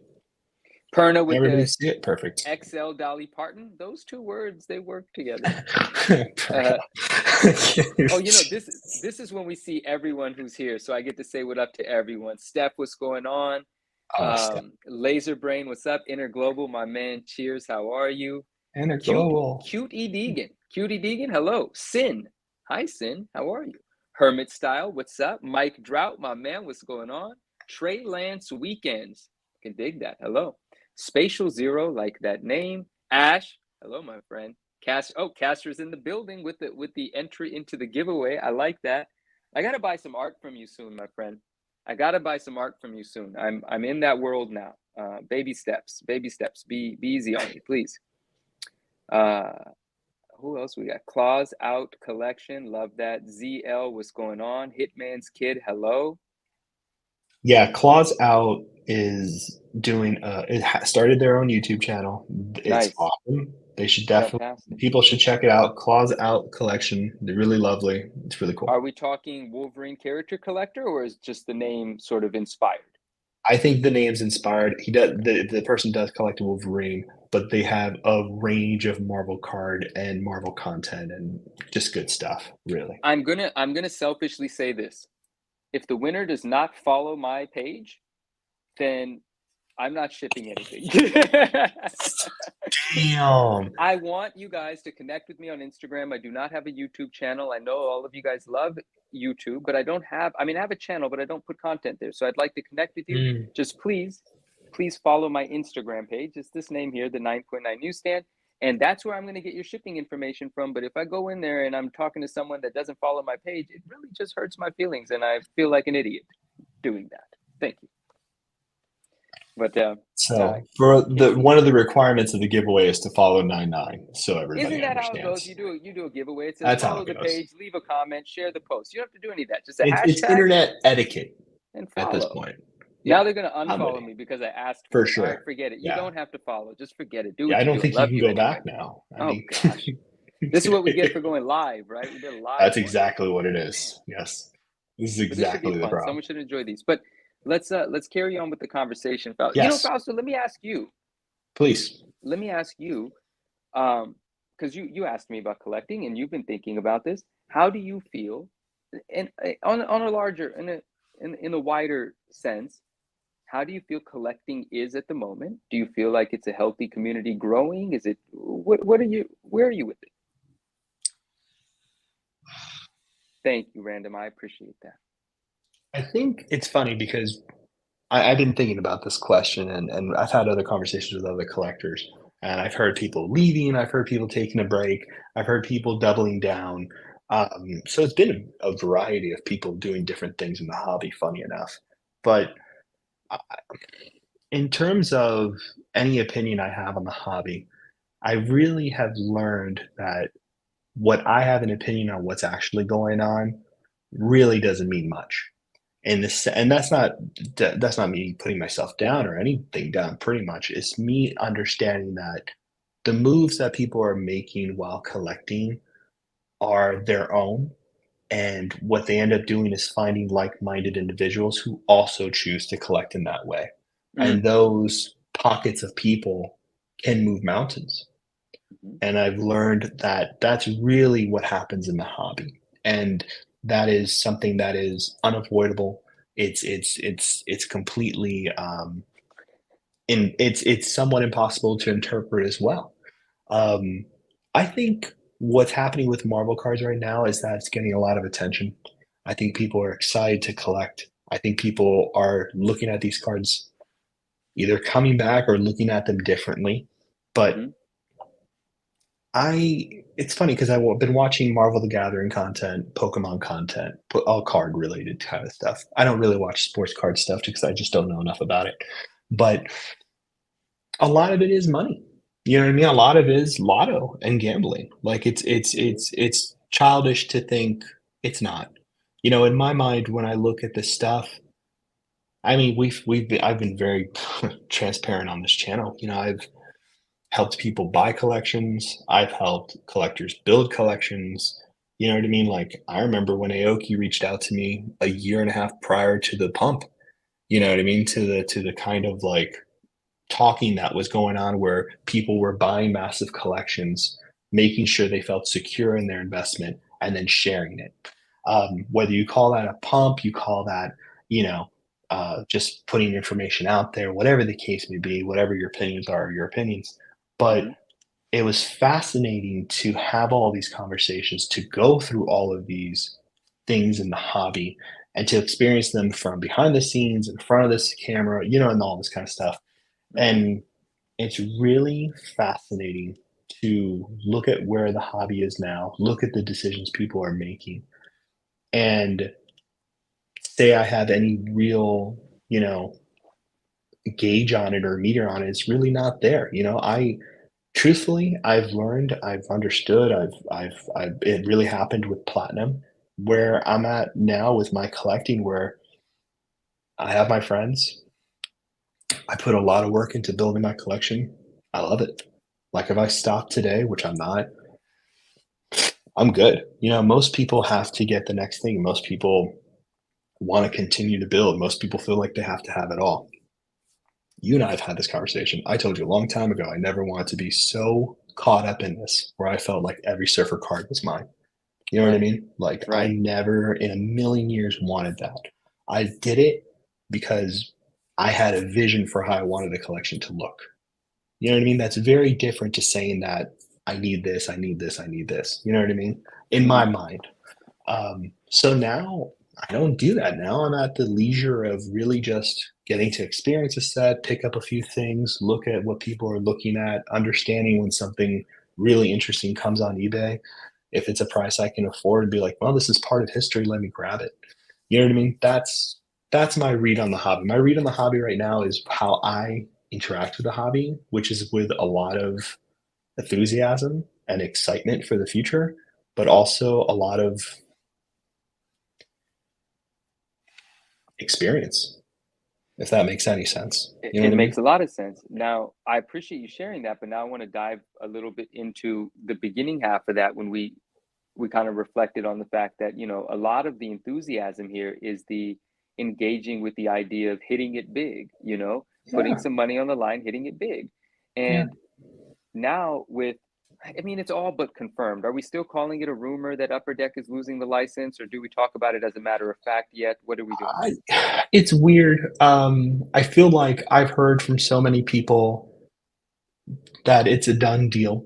Right? Fanatics has not said anything official. I don't treat it as official news because who knows what is going on, and I really would Who hate to knows? damage a situation that's happening in the back by being a participant and screwing something up for somebody who's dependent on that money-wise or, like, Sure, sure, life-wise or business-wise.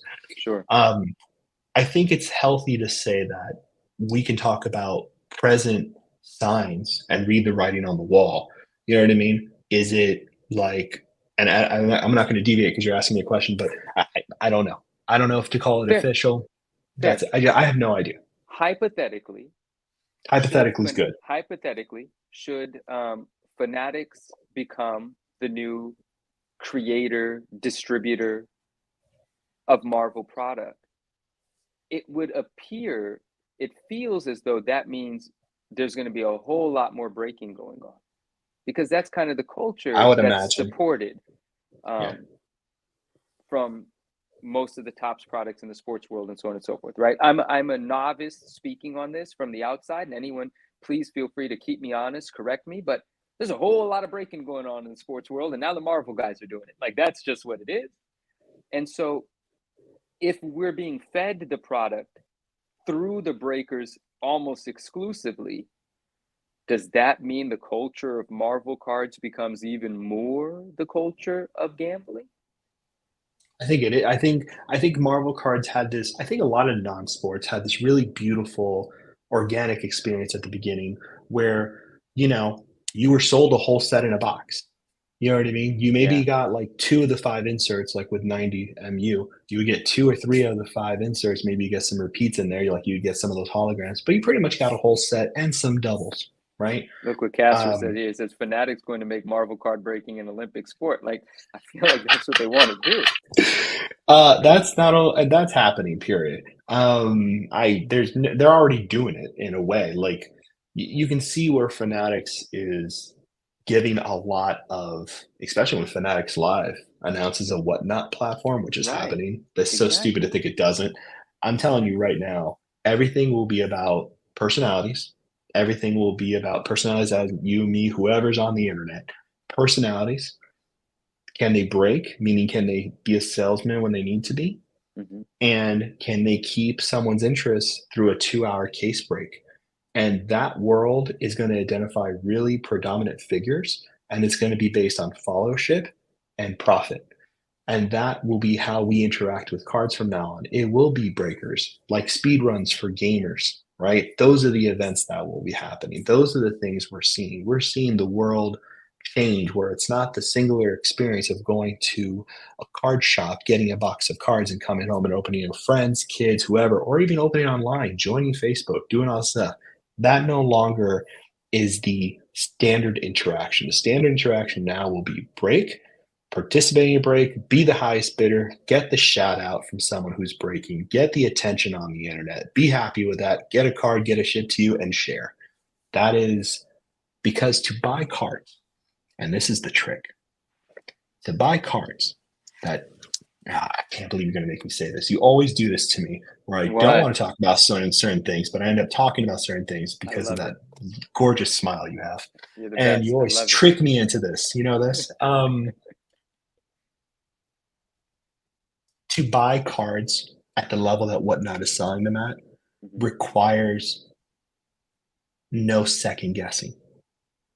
And to click on that yellow button, to click Hmm. on any button that gets you to bid or get into something because other people are going to buy it. Hmm. And as a collector, especially when you're on eBay and you're waiting for those 10 seconds, baby, and it's 9, 8, 7, I'm going to change my number. I'm going to go higher because I don't trust these guys. And Yep. you just flying. In Yep. 10 seconds of thought, you've raised your bid 3 times. Yep. They distilled that into breaking, and it's gambling because it's breaking. You don't know what you're going to get, but you're still having that kind of quick thinking that you would have on an item you had knowledge of buying. That's a formula that's nailed down, that's solidified, that's not going away. God, it scares me, bro. That Oh, that it's done. That's that. I'm talking about the past. That's not even the Mhm. future. The future is more being scary. That's just what's already happened, and it's just getting stronger. With I love the eBay example. With eBay, you know, it's like we might be watching two or three things ending the same day, maybe, and we've had a week to mull it over. And in those last seconds, we could defeat ourselves and avoid all plan and just get frantic and try to win it. True, but on apps like Whatnot, it's a watch list after it's immediate. It's one after another. It's 15 seconds. No thoughtfulness. You can't you can't think. You can't do anything. And I mean it's this the app goes it is such a well built product, the It's a app, it's a that well functioning machine I have program. to tip It's my amazing, hat, yeah, to the construction and the awesome, engineering of it. I genius, can swipe up and go genius. somewhere else and the little thing is still floating in the corner, It's genius. It's you absolutely know? genius. They had a massive monitor. I think I saw it in Neo's video. Neo, shout out Neo, who's awesome. Humpties, thank you, man. Um, there was a massive monitor at nationals. I didn't go. Massive monitor at nationals, and they had all these different picture in pictures, what we used to call them back in the day, but little squares with everybody breaking across the world or wherever it was. Hmm. And they had an algorithm in the programming to understand that if someone hit something big, probably based on noise or shaking or like looking at it, what all of those kind of excitement things happen, that it would Hmm. go full screen and show you the excitement, Mm, that high that people are running for over and over and over my again goodness. on full display. It's an ingenious It's thing in that plays into people's natural excitement. Yeah, but there's a what's the word? There's a predatory element to it. Oh, ethical is what you're referring to, Oh, 100%. Like, I mean, so much of this is, you know what I mean? Like, life is hard. Life is hard. And for people to not understand that someone paying 200 bucks that they kind of have, and I mean kind of, hmm. in the hope that they hit a card that's going to pay off their car or help them save up some money for a repair they need to do desperate on their house or for a rental, whatever. Hmm. And to expect them not to do that is inhuman, because the truth is life is hard. And that's why I like when I go on my streams and I talk about this stuff. I talk about collecting. I talk about what it means to build something. Because if you're building something, you don't need it all. You need what you need to make the construction. That's different level of thinking. You know what I Right. mean?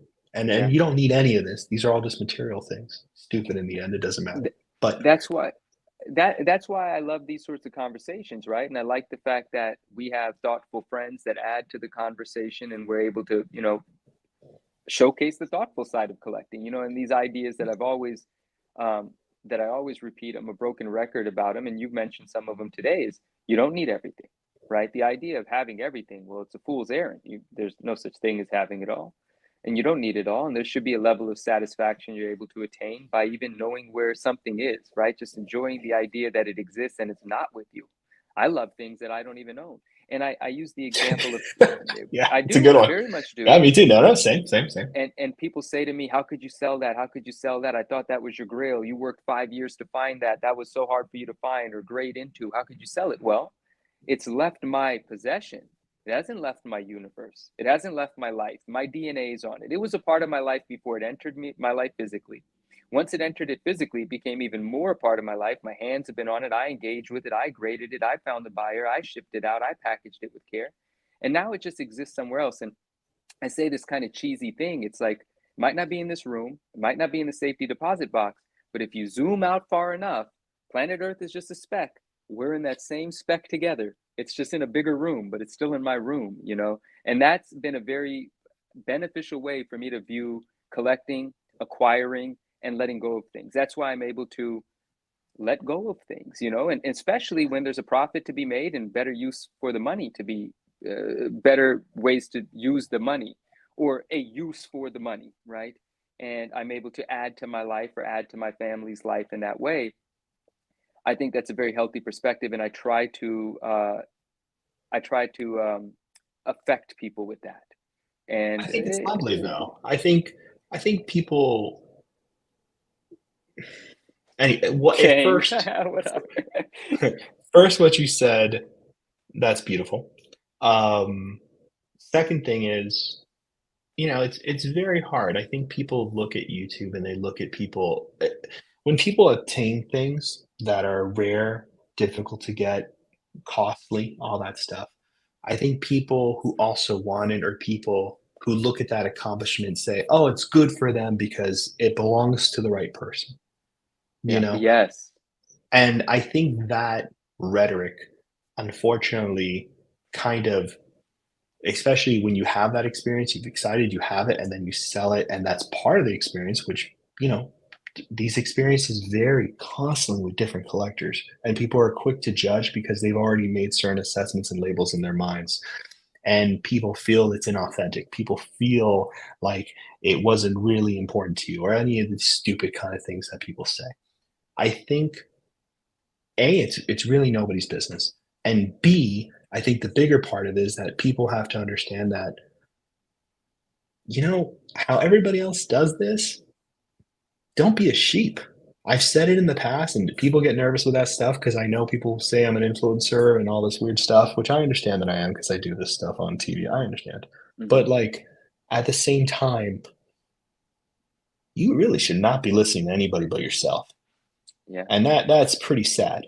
I don't think anybody should be following the blind or be a herd of sheep. I think that's sad and pathetic.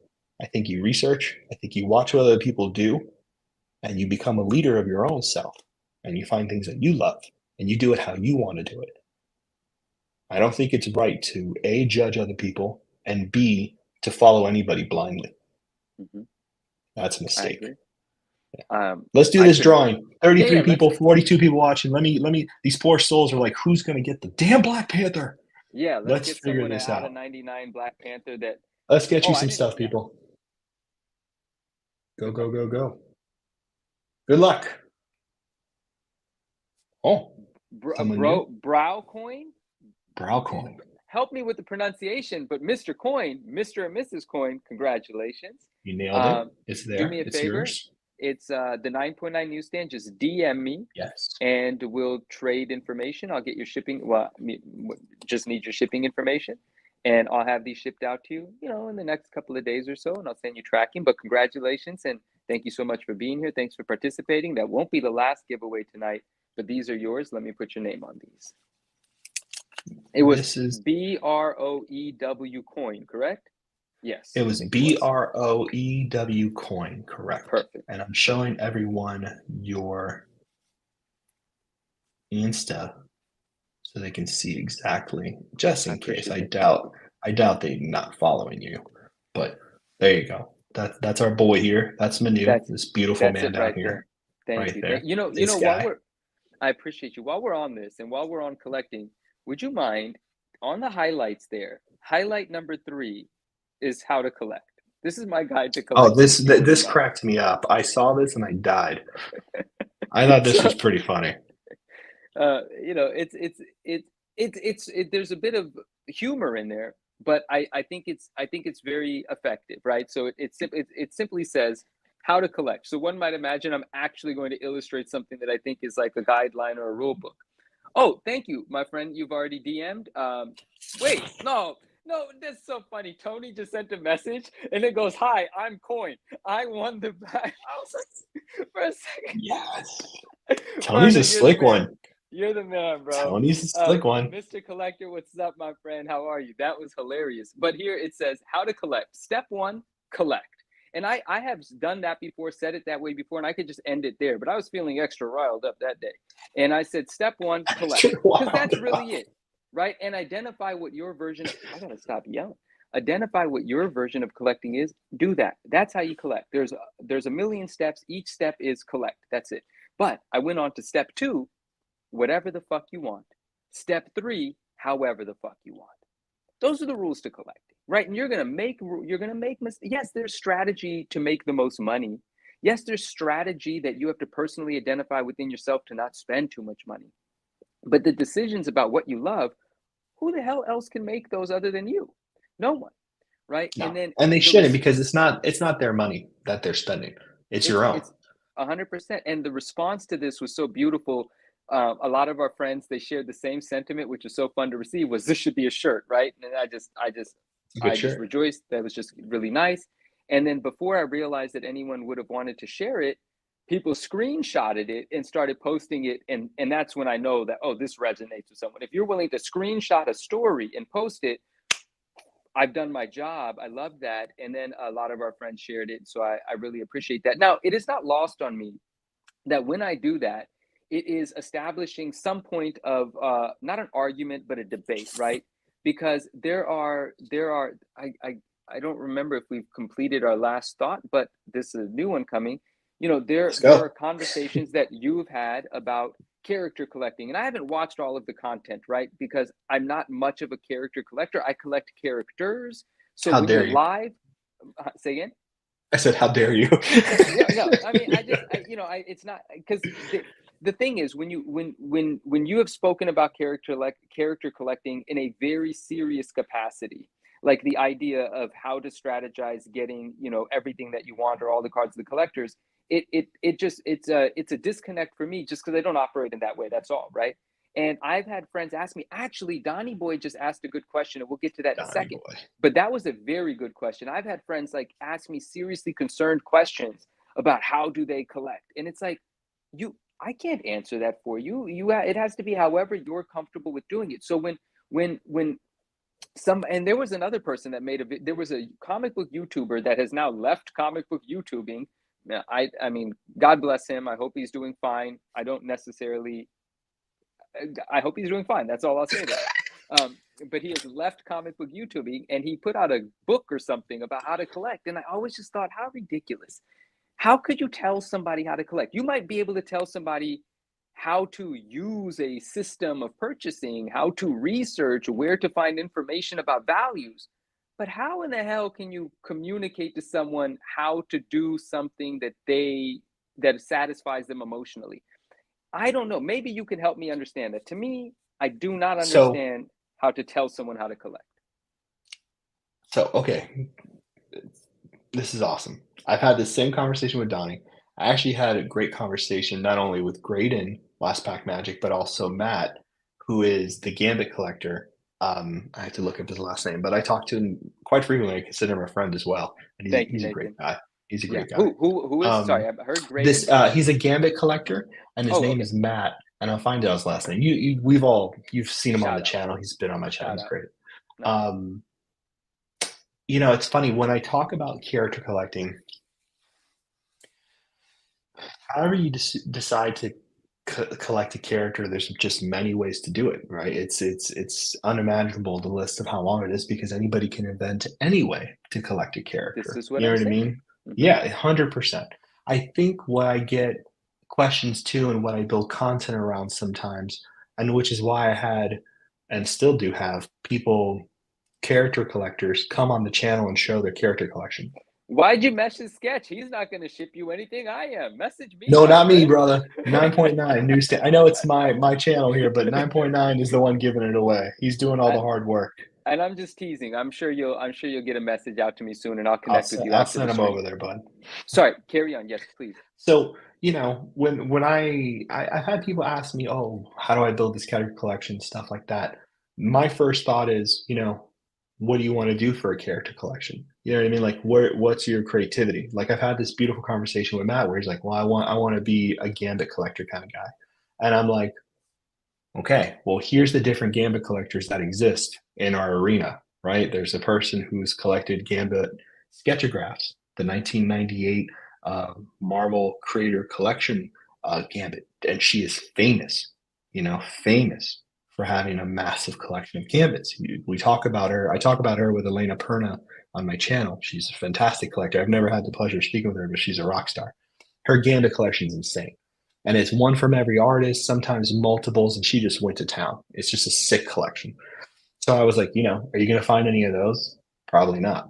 You know what Hmm. I mean? Unless you talk to her and try to buy out a portion of her collection, maybe that happens. So that's the kind of talks that I have with people. It's like, hey, this is what I've seen around. If you're planning this, just know it exists here. So if you feel frustrated trying to find something and no one can help you, don't think it's people in the hobby just being like, whatever. It's more because they know it doesn't exist, so they're not going to communicate with you. Because I've had that. I've been on Yeah. Scoundrel forums, I've been on Blowout forums. Those were the places. AOL was doing, people were messaging AOL. Someone would open a box, a dealer, and they'd be like, hey, these are all the sketch cards we got. What do you want? Through email. And people would stay up until 12 in the morning, 1 in the morning to get back. It was these kind of things. So whenever Yeah. I talk about character collecting, it's never from a space of like, to have a character collection, it needs to look like this. It's always from the spaces like, what's the plan? You know what I mean? What's the Okay. what's the creative aspect of this? Like, how do you want it to look when you're done? And that's the conversation I like having. That's the kind of strategy collecting I like talking about because I feel like it's a conversation about creation, not necessarily about what is the X standard. Well, what I hear is different there. What I hear is the conversations that I have with people where people come to me and tell me their personal desires of what they would like to accomplish. And they say, hey, do you have any guidance or advice on how I might get to my goals? You know, that I completely recognize and Yeah. or understand. And if I don't have any advice, then my answer is, well, my friend, I can only tell you from my experience, and my experience has been pursuing something quite different than what you're after. So I actually don't have any advice, but I can tell you to just go at it and you're going to learn as you go. I promise you that. And also too, like I think it's always interesting. Like I've had people collect characters in a very different way than I have. What? Who said it? No, Chasser Spidey? is making fun of Spidey and the whole Hercules situation. Everyone's always giving him a Oh, hard time about the Hercules poor cards and stuff. Spidey. I'm so sorry, Yeah, if Spidey. you Oh see me yeah, just break out laughing, it's just because I'm seeing I something like love it. that. No, But always I'm point me with you. to it because it's I'm with great. you. I love it. Yeah, I just, I agree with you. I mean, it's always, I don't think, I know, I don't have to say think. I've never told anybody any specific way to collect ever. I'll say that here. You can check all my YouTube stuff. You can check out my authenticity, whatever the hell you want to do. 100%, I've never told anyone this is how you should collect. I've always suggested things. I've always pointed out things how I was doing. I've always made it a point to share my specific goals of my character collecting. and how I went about it. I Can think I have most this comment people. on the screen for at least 15 Which seconds? I one? love it. This last one from Spidey. I just want to see this solidified in history. I love this one. It's so funny to me. These Shout out rules. both of you guys and thank you. All right, carry on, Scott. So sorry. That's great. Yeah, Rogue's a good one. Yeah, I mean, I think people figure it out. I think people get excited to do this stuff. I think most of the time when I people are trying to hit a standard or people want to say, what do I collect and all this stuff, unless they kind of figure it out on their own. I think most of the times it comes from a place it's like, what do I not waste my money on and what do I waste my money on? And I hmm think the big distinction, I think that's a problem when people say this or that, because usually two things are happening there. They're personally invested in it, or they've made money off of it and they think that's the thing to make money off of. And like it's going to work. That's not true. That's not how collectibles work. Making one money on one book one day is not the same a year from now. that might Very have been the different. only buyer for that product, and guess what? He's not on the market for it anymore. It's It's not over. guaranteed. Yep. You know, it's a I don't think very people unique. realize that. I agree with you. I don't think people realize that stuff because people are always like, what do you go for? It's like, I'm seeing people spend money on golden treasure platinum cards. A lot of money. Mhm. An exorbitant amount of money on these things. Because in their minds, golden treasure is a legacy insert. And you know what? For the group that they're in, with the people they're surrounded by, they're not wrong. They're absolutely right. The 20 people who are also into it, who have the money to spend on it, who want it, they can't have it, you have it. That 100%, you're not wrong. And so I've learned very much like what I value in a marble card is different from a lot of other people. It just is. And that's okay. That's not, I'm right. No, that doesn't exist. These last three comments, starting with Justin's, can we pull those Let's up go one by there. one? I just Yes, want to yes. read them out Norm, loud. is that the Yes, one? yeah, and then we'll go down the list. I'm going to read them out. So this one says, it says, Norm, you have an amazing collection and you definitely inspire how others want to collect. And we have acknowledged that early in the stream, and that is a beautiful thing. And it's also something to be, you're cognizant of it and aware of it. And if it happens to have an effect on someone that might not be conducive to their end goals, you interject and say, hey, this is me. Let's talk about you, sort of thing. But I love that. Let's see what Inner Global said here. I haven't read it yet, but I have a feeling it's going to be a good one. And Inner Global says, nothing teaches you how to collect like spending a few $1,000 on items that are worth a few hundred. You learn quickly what sells. That is absolutely true. There is a lesson in losing. And that's why losing is actually winning, right? Because you come out the other side better for it and you don't make the mistake again if you're smart enough not to. There's a lesson in losing. I love that. RMS says, for me, it's not just about collecting. I enjoy creating. Even more, it makes it special to grade and create pop one. See, RMS, he's about that life, and I love that, right? And he is so good at this. He identifies a card that he loves, and then we add that challenge bit. He looks at the pop and he's like, wow, only eights exist. Maybe 1 9, no 10. He's got himself a gold now. And I've seen He him knock sees it. these things off the list. I've He's a seen him do beast. it. It's He's a beast. impressive. So he loves and engages. I think that's beautiful. And we might as well just continue on. Let's hear Perna says, I enjoy seeing. I love Furnace. Furnace is right. Like I get Yeah, so thrilled seeing other people's collections. Like it's yeah, just, I think it's beautiful. I think it's wonderful. And honestly, it's my favorite part of the hobby. Other than obtaining something I've been looking for a long time and having it do something for my collection, especially if it was a nice interaction. This is, other than making friends in the hobby, obviously, this is one of the biggest joys of being a part of any hobby is getting to see other people's collections and their passion for it. You know what I yeah, mean? Seeing a collection doesn't mean anything to me. You know what I mean? Just seeing something is like, okay, let me see the person. You know what I mean? Let me see yeah. the person showing me that thing. I need to have that moment where they're like, hey, check out this Venom. You know what I mean? It's epic purple. I love it, all this stuff. That to me makes me excited.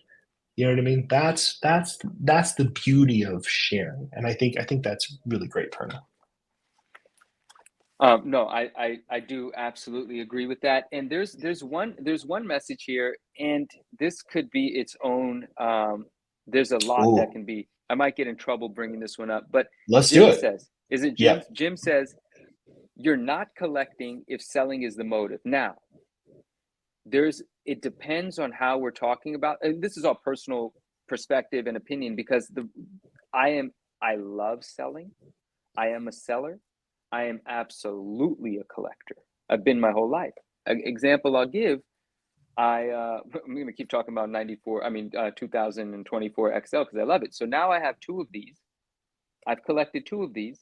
I believe I have two more coming. I will have a collection of four, which means I will be selling three. Now, that doesn't necessarily mean it was the motive, but the selling of the three may in fact pay for the acquisition of the one. And I like that sort of thing. And someone said here, it was Donnie Boy. He's a big believer in having the hobby fund itself. And I love that. But I personally love selling. Selling to me is not a chore. Selling to me is an activity. It's a part of the engaging with the collecting community. I like the communication aspect. I like the profit aspect. I like the careful packaging and shipping. I like an individual receiving the product, being happy that they have it. All of it. I have three of these now. Well, what am I going to do with three of them? Good stuff. I'm going to sell two of them, or I'm going to give them away. Either way, but selling is a big part of how I collect. But I think Jim's question is, if solely your motivation is to sell, I well, think then that's no, what he's then you're referring just to. in the business of selling collectibles. There's a difference. If you're solely in the business of selling, you are just a business selling to collectors. And there's nothing wrong with that, as long as you know that you're not selling yourself as something different. I am 100% a collector and 100% a seller. And everyone knows that. I've never been ashamed of it. That's who I am, and I love it. But I love Jim's question or comment because it opens up so many different portals of discussion, right? What's your take on that? I'll put it up on the screen. It's funny because I think at one point, and the key word here is if selling is the motive. I think the key word to interject in there, and not speaking for you, Jim, and thank you for the comment. It's a good Yeah, comment. thank you. If, like Manu said, if solely selling is the motive. I got a speech impediment, I can't say it right. If your only intention is to sell, then collecting is not, you're not participating in the act of collecting. And I think the reason it gets murky is because, was this always happening in every hobby? 1000%. You have to be an idiot to think this wasn't happening. The Yeah. reason it became what it was and why people understand it for what it is now is because most content at one point or another was in fact about the money they got for selling a piece.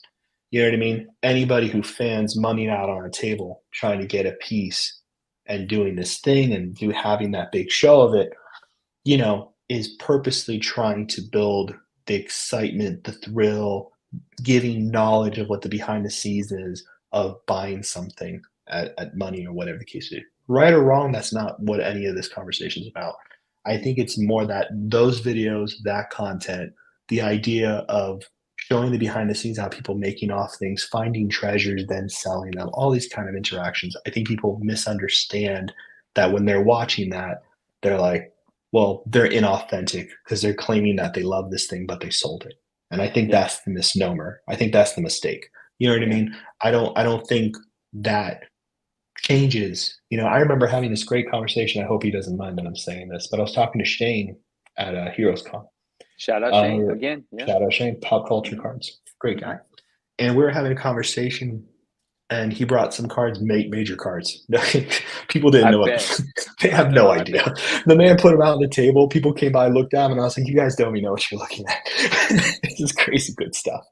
And I was dying because we were talking, and he mentioned one card. I won't mention it, but we were talking about. He goes, "I'm not bringing it." I told myself not to bring it because I know I have a price, but if someone bought that, I'd be hurt that it was gone. And I feel Mm, like an idiot because I just love the piece. And he was talking about mm. something very specific. And I thought that was such a great little insight to someone who does sell, who does obtain and collect and go through the emotions like we all do. And it was very authentic about loving Marvel cards because not only has he collected and researched, but he's also spent money. And I think people get a little confused. They think, oh, they see someone drop 5, 10 grand or whatever the case is, and they think, oh, they must be rich. That's not always the case. No, it's Don't not. be Sometimes people confused are extending themselves to get something they want very much, or prepared to go there, or prepared. right? Yeah, absolutely. Yeah. Yeah, I think people get that a little twisted. They think, oh, the money just comes right. Even the richest people in the world buying all these PMGs, all this stuff, they don't have that much money on hand. No one does. They're all in debt. They're all working for money they don't have or money from other people or investments or whatever. They're moving stuff. To think that people have that infinite amount of money to spend, it's a misunderstanding, I think, for a lot of people. So I think the real comment is, which is what you mentioned, is that if someone is presenting it as that is their authentic self or whatever the case may be, Hmm. I think people forget that when you're watching any of this content, even the content you're watching now, not to be so meta, is that you're watching persona. These are not my entire facet of who I am is not just what I'm presenting to you now. I'm kind Manu of a is narrow lane. I'm kind of just, I'm just playing. I'm But very surface. This is pretty much it. I'm Um, kind of cut off everything else, and this this is is kind of just all I me. do. Like this room No, has a no, I'm vault. teasing. I don't leave it. I It's just completely me. understand what you're No. saying. There is more to Yeah. an individual than when we're having the conversation in the realm of collecting, of course. And it's upsetting to see certain things happen, especially when you get a glimpse of it and you see these things. And I'm not apologizing for anybody. You have your opinions, you say what you want to say. That's the luck that we have um, as beings. That's the privilege we should all share is to say whatever the hell we want to say. Period. But I think a lot of times it does get frustrating, it does upset people. And it's been hard for me. You asked me this earlier, like what I thought about this.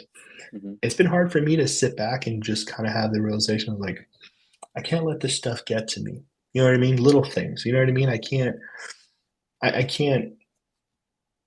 when you love something or you care about something, you wanna, you feel it feels personal. You know what I mean? You feel Hmm. connected to it. And I think that's a big aspect of collectors. You know what I mean? Like you feel close to a character. You feel like it says something to you and you hope that, it's taught you a lot about yourself. Like for me with my character collecting, you know what I mean? Like Hmm. it's kind of taken over my world. Surfer was such a personal side of me. Like I was never open about collecting anything. Like I always carried my surfer action figure with me and, I had my little box of collectibles and that's how I was as a kid. I just valued those stories. It felt personal. So doing it all in the open like this feels very vulnerable.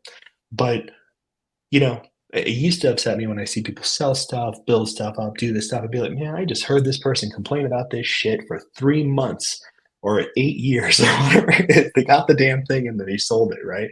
Hmm. And I think, and this was a couple of years ago now, and I'd be like annoyed or I'd be like, I would never say anything publicly, but I'd be like, man, can you believe that bullshit to somebody or whatever?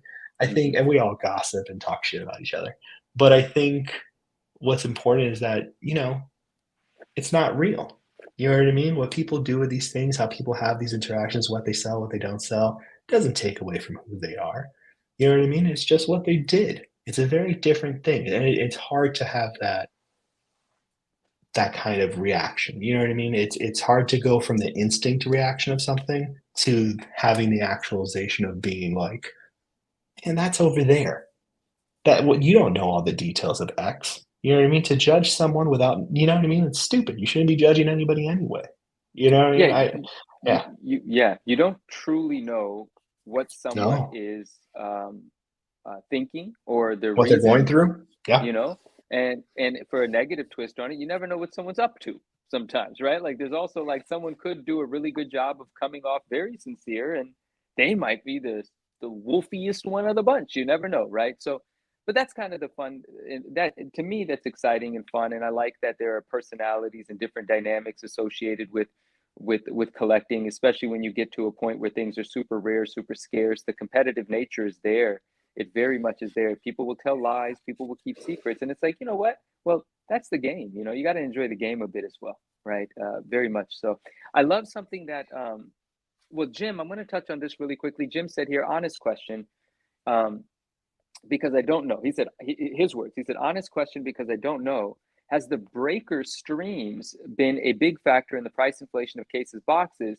Has it been harmful to the everyday collector? Now, I don't want to dive too much into the inflation of case boxes prices, only because I actually do not know if there's a correlation between enthusiasm in breaking and the price of boxes. But logically, I would deduce that breakers buying boxes to break them in an enthusiastic way makes less boxes available, so box prices could go up as a result. So logically, I'd say that, but I haven't thought about it or cared to connect the dots. So I'm not going to speak any further on that. But has it been harmful to the everyday collector? This I have an opinion on. And the reason that this is, there's probably a variety of ways to talk about what effect it might have. But the effect that I feel is the most worrisome, we touched on it a bit before, is the feeling of losing your money in an instant.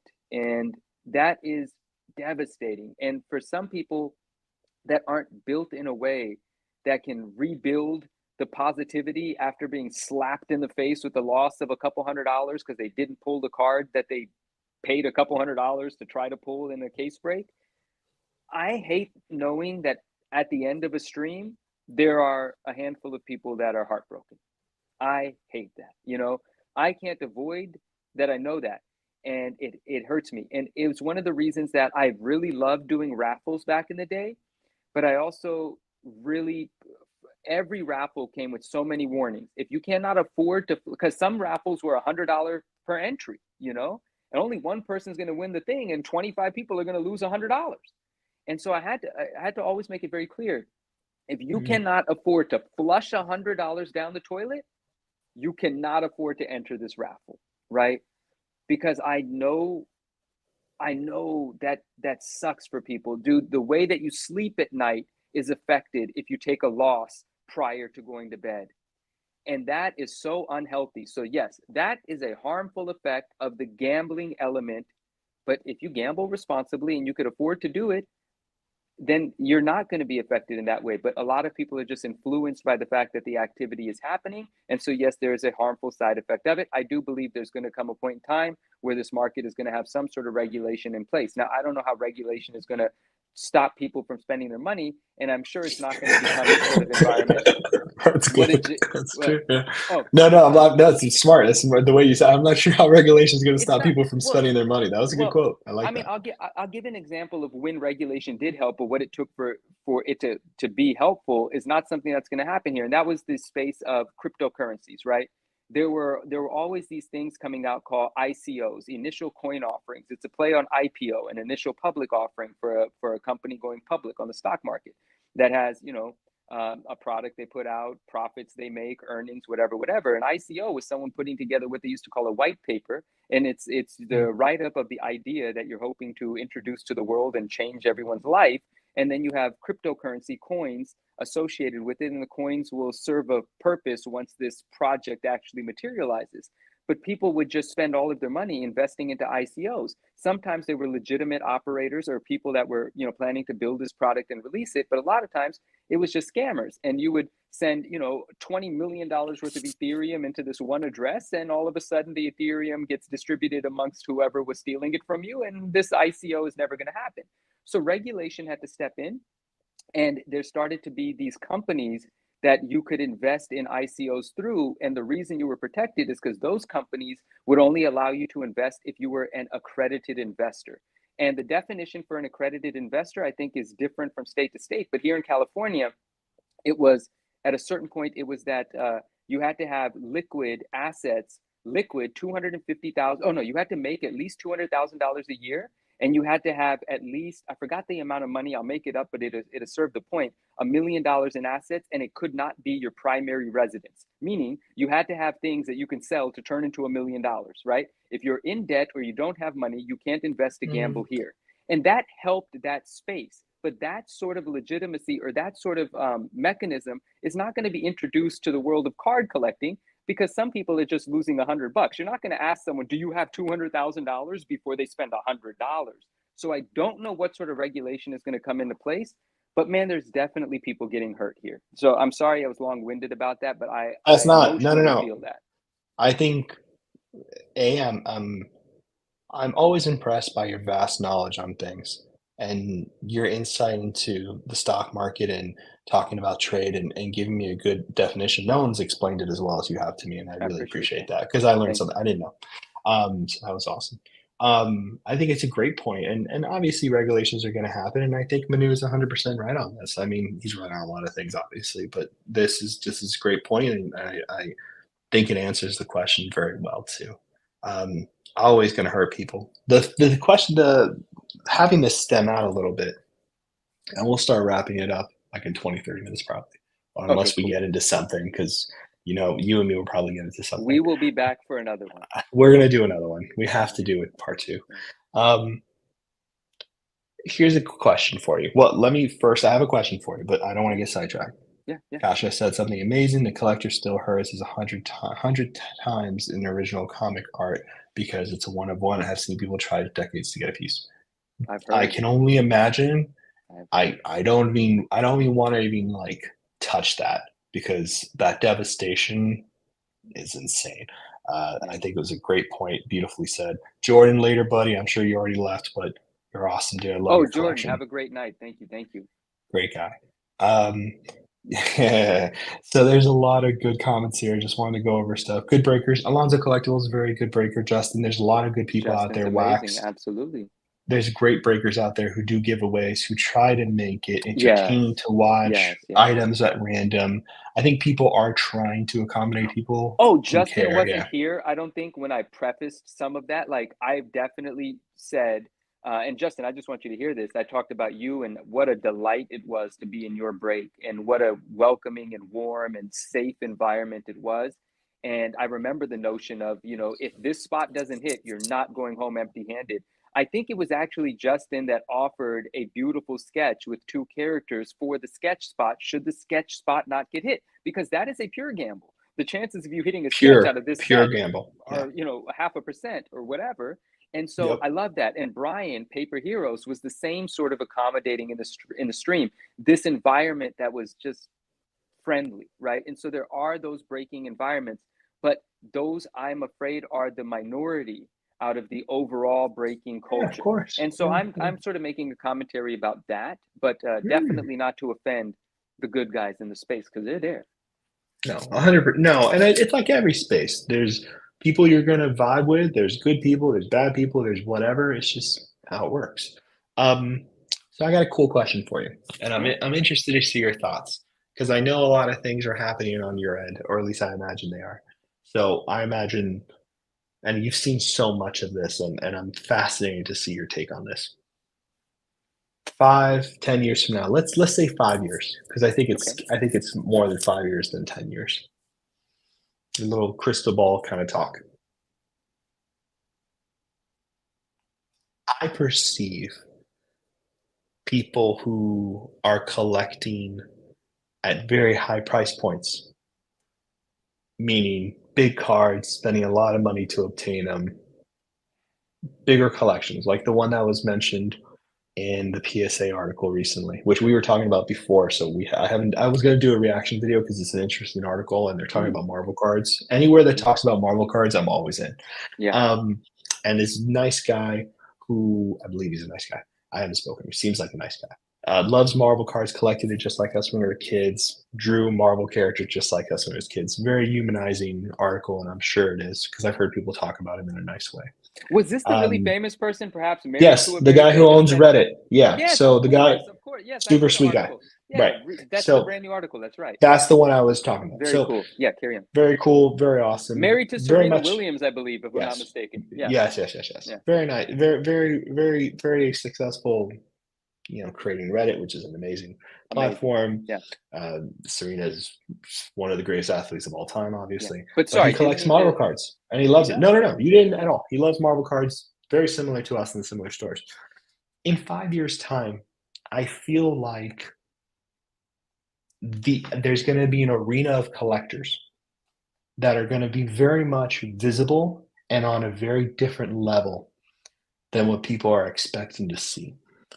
And I'm interested to hear your thoughts on that. And what I mean by this, and I'll clarify.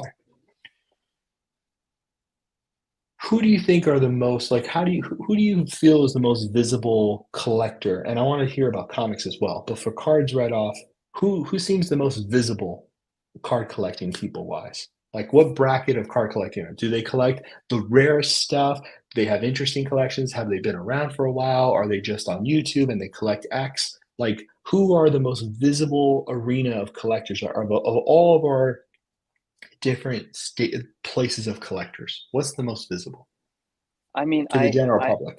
I think right now, in the current state of things, it's the group of friends that we have and we know that make regular YouTube content about their collecting experience. That's the most visible at the moment for Marvel cards, and it's a beautiful thing. I think it's going to change in 5 years. I can see it changing. Uh-huh. And I think what's going to start happening is that the people who there's going to be a little level of people who are spending exorbitant amount of money building collections publicly for reasons of basically like you would see, oh, we have an art piece that's going to be at a museum and take a lap around the world and then it's going to go for sale. I think in 5 years, the reality of how people orchestrate building collections will be on a very different level from us. I feel Is like that for something you drastic is going to change there.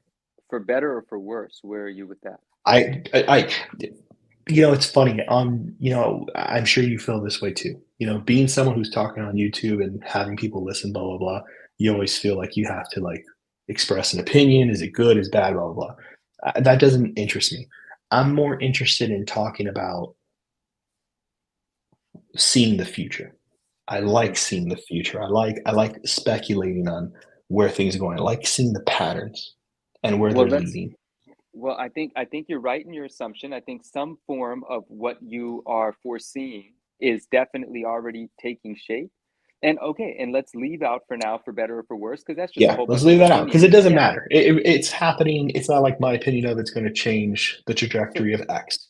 Yeah, yeah, the example that I'll give at the moment, and a lot of people might give like a Steve Aoki example, but to me, for me personally in my life, there is no visibility of Steve's collection in my life because I don't know where Steve shows his collection. I don't see it. I don't know anything about it. The only time I've seen Steve is on the recent season of the Ken Golden show, and it was for yeah, that's right. 5 minutes in one episode. But Yeah. I don't know him. I don't know his collection, so it has little effect on me. But when someone like Ronnie Feig, the founder of Kith, does the Upper Deck PSA Jim Lee X-Men re-release, reprinted collaboration last year in collaboration with A6, bringing in the sneaker world, and he puts on a very public platform. He has millions of followers across all of his social reach is millions, and he announces to everyone as a matter of marketing his collaboration that he is a 90s Marvel card, comic book, and card collector. And he still has a collection and he still loves this stuff. And that's why he's bringing it into his brand and his business and he's profiting from it. But that is a high profile celebrity figure in the world of pop culture influence with with a stronghold on the youth. He's older. I'm not saying he's old. I'm older. I'm saying he's probably my age, but he's older than the people he's selling most of the stuff to, right? He's an authority figure coming out saying, I love Marvel cards. That has an effect. Now, fast forward 1 year, he just collaborated with PSA to encapsulate custom branded comic books with Kith logos all in the background. Another entire drop of a full merchandise line of Kith of Asics shoes inspired by Marvel characters, and then Marvel clothing, posters, pins, comic books, what have you. Again, Mhm. in collaboration with PSA to announce their new comic book grading service. They've done their prototype slabs. This to me is what you're saying starting to happen. That is a high profile figure in the world of pop culture and influence that influences fashion for decades now, maybe a decade, maybe more. And he's in here proudly representing Marvel as a collectible. Let's not get it mistaken. He's profiting from it, but he's moving the notion of collectability forward. I think that's 100% accurate, and I love the clarification, and I love the insightfulness of it, and it is a very powerful optics, right? Very, That very powerful. You know what I mean? yeah, And I think what's really brilliant about how he's approaching this is that there is, he's in a position of trend, right? He's in the position of being focused on, right? So the fact that he is collecting Marvel cards creates that kind of environment to be like, oh, Well, this guy, I love his stuff. He's great. He's a great designer. He's very in fashion. He's very, you know, iconic with the brand, and he knows how to build a brand. And the fact that he likes Marvel cars, man, I loved Marvel cars back in the day. Maybe there's something there that I can come back to. You know what I mean? 100%. And 100%. I He's think that's waking what up. Yeah. happens. Yeah, he's Yeah. waking up people from, and it's funny because I think a lot of people were Marvel card fans, and people get busy, lives, blah blah blah blah, and they get back and reintroduced, and that doesn't make them any less fans or more fans. I think it makes them someone who wants to collect Marvel, and that's cool. I think people are a little too harsh on like, this guy's profiting off Marvel cards and doing stuff. I saw the box he designed for the shoes. Oh my gosh, dude, the boxes. I want the boxes more than I want I mean, no one. There's The no. logo. I'm telling you, I want the boxes more than I want the stuff. Look, there's a comic book in there graded by PSA, right? Awesome. The images on the box are not comic Wow. book images of the characters. The logo on the box is not a comic book logo. It is a Marvel Masterpiece logo that they rebranded. Yeah. The characters they use, the Surfer, that's Tom Morgan. That Wow. I own that piece of art. 1990 Marvel Universe Silver Surfer. Wow. That's on the box. Yeah. You don't Yeah. put that image on the box without being a fan of the cards. Dude, the Without a Spider-Man doubt. Venom, without a doubt, the Yep. Spider-Man Venom double Yep. box is called the Yep. Battle Spectra. And 100%. inside the shoe, the soles of the shoe are the Joe Jusko Venom and Spidey in the shoe. And the set is called the Battle Spectra. The Surfer's on ins there too. Yeah, it's great. It's it's the one from the yes, NES game. it's amazing, It's amazing. and It's Jusco. Yeah. it's entirely inspired by the stuff that we grew up with, and he's putting it out there in that way. Sorry, Very I much in love the that you arena brought up of the cards. boxes. I love the boxes. It's great. It was a great decision. What I'm trying to say too is that it wasn't comic book imagery. Yeah, it wasn't historical comic book covers and edited and all that stuff. A lot of those images are pulled from cards specifically. He's a fan of the cards. You know what I mean? Nobody picks those images or okays that without being card focused. And I think Yeah. that shows a lot of really cool level of excitement for something, and I think that's I, fascinating. I'm pretty sure the venom that he used is the Power Blast venom. I think it was, if I'm not It is. mistaken, That's in it. one That's of the the one. boxes. Yep. Yeah. Yeah. Yeah. But I will say there is also other inspiration because the boxes. No, you're absolutely right. But there's the internal box, and then there's a dust cover. And the dust cover that was done for the Venom shoe box actually had a more modern representation of Spidey and Venom on it. It was a Ryan. Is it Ryan Stegman? It was a Stegman Venom. And I don't Oh, think, good one. yeah, I don't think Stegman has done cards yet. He's more of the modern era of a Venom line, but his Venom is amazing. We have a friend. Is his name? Was it Dylan that has the Stegman sketch? I think it was Dylan. Oh, I think And you're right. Justin will correct because I think it was Dylan Justin that had knows. that commissioned a beautiful or purchased a beautiful Venom directly from Stegman, and it was that sort of Venom. In any case, yes, totally Yeah. agree. And shout out Power Blast 94. Let's go. It's fun, man. That's a good card. Yeah, man. That's a But good card. I do agree with you, man. I think things are changing, and I mean things are advancing, right?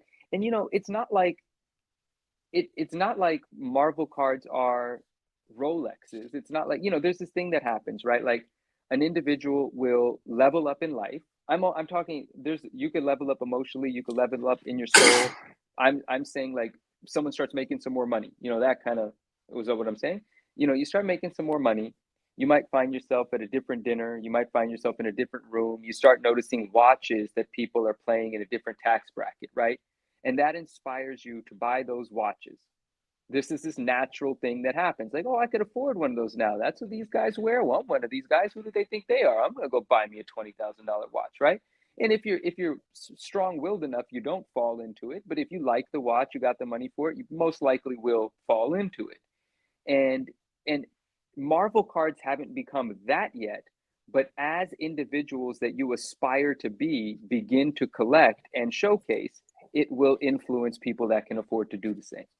I saw a brilliant video by. It's going to seem like I went off topic here, but I didn't. Sylvester Stallone, the guy who plays Rocky. Yeah. Sylvester Stallone, and he did a video showcasing his watch collection. and it was brilliant. It was gorgeous. He nailed it. He talked about the watches in a way where you can tell he had a personal connection to him. He's been on a movie set, and there's been other watch videos, blah blah blah. But then he shows the one that he got special from a company that made only one watch ever. You have to be in a group, blah blah blah, blah. Exclusivity, exclusivity, exclusivity. He's selling this piece for a charity or whatever that was. But the presentation on it, the slickness of it, the intelligent talking, someone who's at that level of stature in a celebrity realm talking about a hobby passionately. Mhm. That's the future. Yeah. I look 100% of forward the to time. it. I look forward to In it, man. 5 years, you're going to see someone pulling out Marvel cards and showing them in a way that looks museum quality, high end, have the old stuff as well. They have their first card, all that kind of stuff. It's coming. I That look is forward to it. 100% coming. It's going to be fun. It's going to be really interesting to see how these things kind of start taking hold and taking shape. It's going to be cool. Is it appropriate as we wind down the stream to give this Yes, away? let's do this because Let's that do sounds that, right? awesome. Let's do that. So, friends, this is the what if Yes. variant. The surfer card itself is a level 5. It's 1 in 40 packs that you could anticipate a level 5. And pulling a surfer, I've seen entire cases get broken and only a few surfers come out sometimes. Then I've seen it be surfer season. It's all random. But Oh, it's this just is random. Yeah. I it's mean, just random. sometimes some characters are notoriously heavy in EPAC as opposed to physical. Okay. So just when you guys are watching that stuff, really stick to like the level because you don't want to be in a situation where you're like, you know what I mean? Yeah. No, Um, I hear you. So this is the what if, and it's right now a card that people are really enjoying going for. So let's give it away. And in honor of Norin, in honor of his collection, this is going to be hashtag surfer. Jack Surfer. You know, I think it's perfect that we're talking about collecting and where we're at in collecting now. I think this set gives us a lot to think about. How do we emotionally connect with collecting? How protective are we of collecting the artists, the IP, so on and so forth? And this is the latest set that has brought me even closer to cards, and I'm over here gambling on whatnot with this set. That's the influence this set has on me. So yeah, hashtag surfer. Good luck, everyone. We'll let PNW says hashtag Iceman. Yo, the Iceman card from this set is beautiful, and I believe Yeah, last it's a good night one. on Brian's stream, Paper Hero stream, if I'm not mistaken, he pulled the out of 10 Spectra for the surfer for the Iceman card last night. If I'm not, am I making that up? That happened last night. I think it was beautiful. That's cool. It's a great Iceman. It's a great Hashtag Iceman. surfer. Friends, thank you everybody for being with us tonight. I think this was an amazing conversation. And Fausto, It's a thanks for great making it card. happen. Oh, thank It's you for it's making it happen. Are I you know you love kidding? the card. I know you have all the 2016s and stuff like that. So Not um all. no, no, but a good, it's your, you collect. You're a collector. You collect. And this actually I pulled out of the box. This didn't come from whatnot. This was pulled right here in this room out of the box. And I was like, Nice. cool, so that's pretty dope. Hashtag It's sick. surfer. Hashtag surfer. I'll I think put it's it in a great. top loader and I'll ship it out to somebody. I was going to do a You, lot more giveaways today. I was completely prepared with a couple dozen cards, but the conversation just did what the conversation did, and I hope oh, everyone that's doesn't mind. great. We'll do more giveaways for sure. Yeah. I hope you guys, I mean, I don't know, it's a great conversation. I thought it was awesome. I've been I wanting to think talk it's about these things and I'm glad it happened a lot. no, It's really man, awesome. I think it's important. I think there's, every now and then it feels like in the community that there's a divide, and then one of us will say something very like poignantly, or what the hell that poignantly, like we'll say something like a statement, and the sentiment becomes, well, who are you opposing with that statement? And once you really talk amongst a group or have an open discussion, you realize the division is usually a lack of communication, right? Most people are going in the same direction, just in a personalized way. And sometimes it doesn't feel like a community discussion, but it all very much actually is. So I love that we get to have Also, it. no, same. Also, too, like, it's a lot of grown men getting their feelings hurt all the time. It seems like a really Yeah. ridiculously dramatic thing. Like, I Yeah. swear to God, I've had like multiple conversations throughout my time of being public where it's like, well, you said this thing. I was like, man, I don't think about you that often for me to like say, what are you talking about? And like, Also, if I have a problem with somebody, and this is true, I never say anything on television, well, on YouTube to anyone about I never badmouth anybody on YouTube. I'm not gonna badmouth anybody publicly, Yeah, period, because I don't know what they're about. I only know their persona. You know yeah, what I mean? I don't I talk gossip with friends and stuff like that, but I've never badmouthed anyone. I've never put anybody through the ringer, ever. yeah, yeah. And I'll never No, do that stuff. And it's not about not being authentic. It's about having mutual respect for another human being. You know what I it mean? is. It is. I Yeah. think it's just very. I agree with you, and it's just very important for everyone to know that your opinion is respected and you can voice it. If your concern is you're going to get attacked for it, we'll just change the people that you hang out around because I want to hear your opinion. If your opinion disagrees with mine, I'm going to laugh about it. We're going to have a fun time talking shit to each other. We're not going to say, I mean, that's just different. I'll have a fun time saying, well, you do that then. I don't want to do that, and that's it. And we'll talk about why we feel how we feel.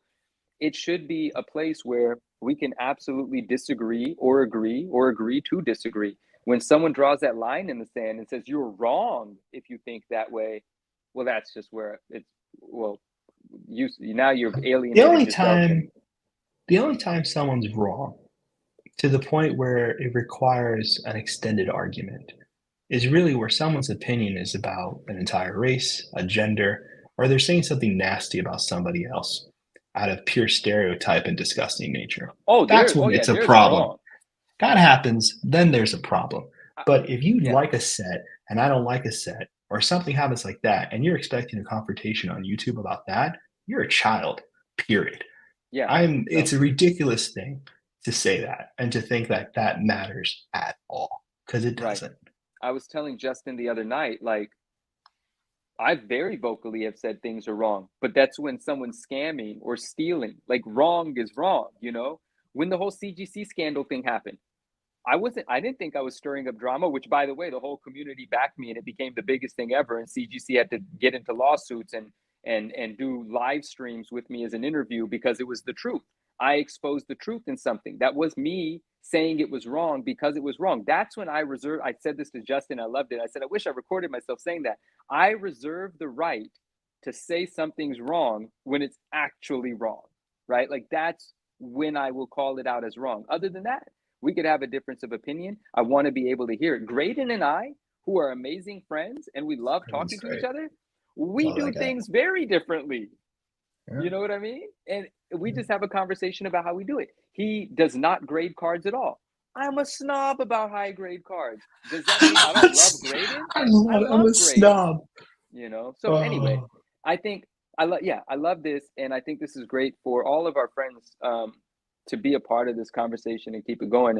And yeah, we'll cook up something fun for the next conversation. Maybe there'll be another set. Maybe there'll be more news about what's actually happening with the Marvel license. Maybe. Oh, dude, before we go, how can we not talk about this? There's been a lot of shit happening. $750,000 worth of cards stolen on ePack. Wait, you okay? I was about to say, do you what the like? Do you I mean, know this I'm not story? surprised. I'm not surprised. I mean, like, you remember what happened with the gold PMG Old Man Logan, right? You remember No, no, this? no, no. I have no clue. Tell me Oh my what? God. Okay. So this is not part of that lawsuit. This was something else that happened.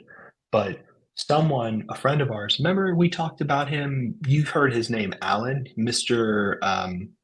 Flea Ultra X-Men. He was Mister the guy. Fucksome, the guy that bought That's it. all of it. Yeah. Yeah. He bought like 70% of it. Super nice guy. Has a massive collection in his house. Really cool dude. We interviewed him when I was with the MCC pod. Super nice guy. And we were chatting about that. And basically, what happened was that someone through a consignment on eBay was Okay. selling Old Man Logan PMG one of one, which was an Okay. achievement card that you could only get if you had amassed a massive collection on ePack, which of course Alan did because he bought He so did. much of it. Absolutely. So he got that card. So what they found out was that that was a double of a one of one on Oh, eBay for sale. who's wait? Yep. So Upper Deck So, screwed yep. up. I don't know anything. What I know is that the card appeared on eBay. I don't know who messed up. I think someone backdoored it. Anyway, it had a one of one What? on it. It was the card. Alan was looking at his in his house, called up Mm-hmm. Upper Deck or whatever, and was like, "What's going on? I have my card. What the hell is that?" And it was real. It Wow. was a duplicate. And and I'm not gonna sit here and say that that doesn't happen. Grading companies have their scandals. All grading companies have their scandals. Don't be fooled by that.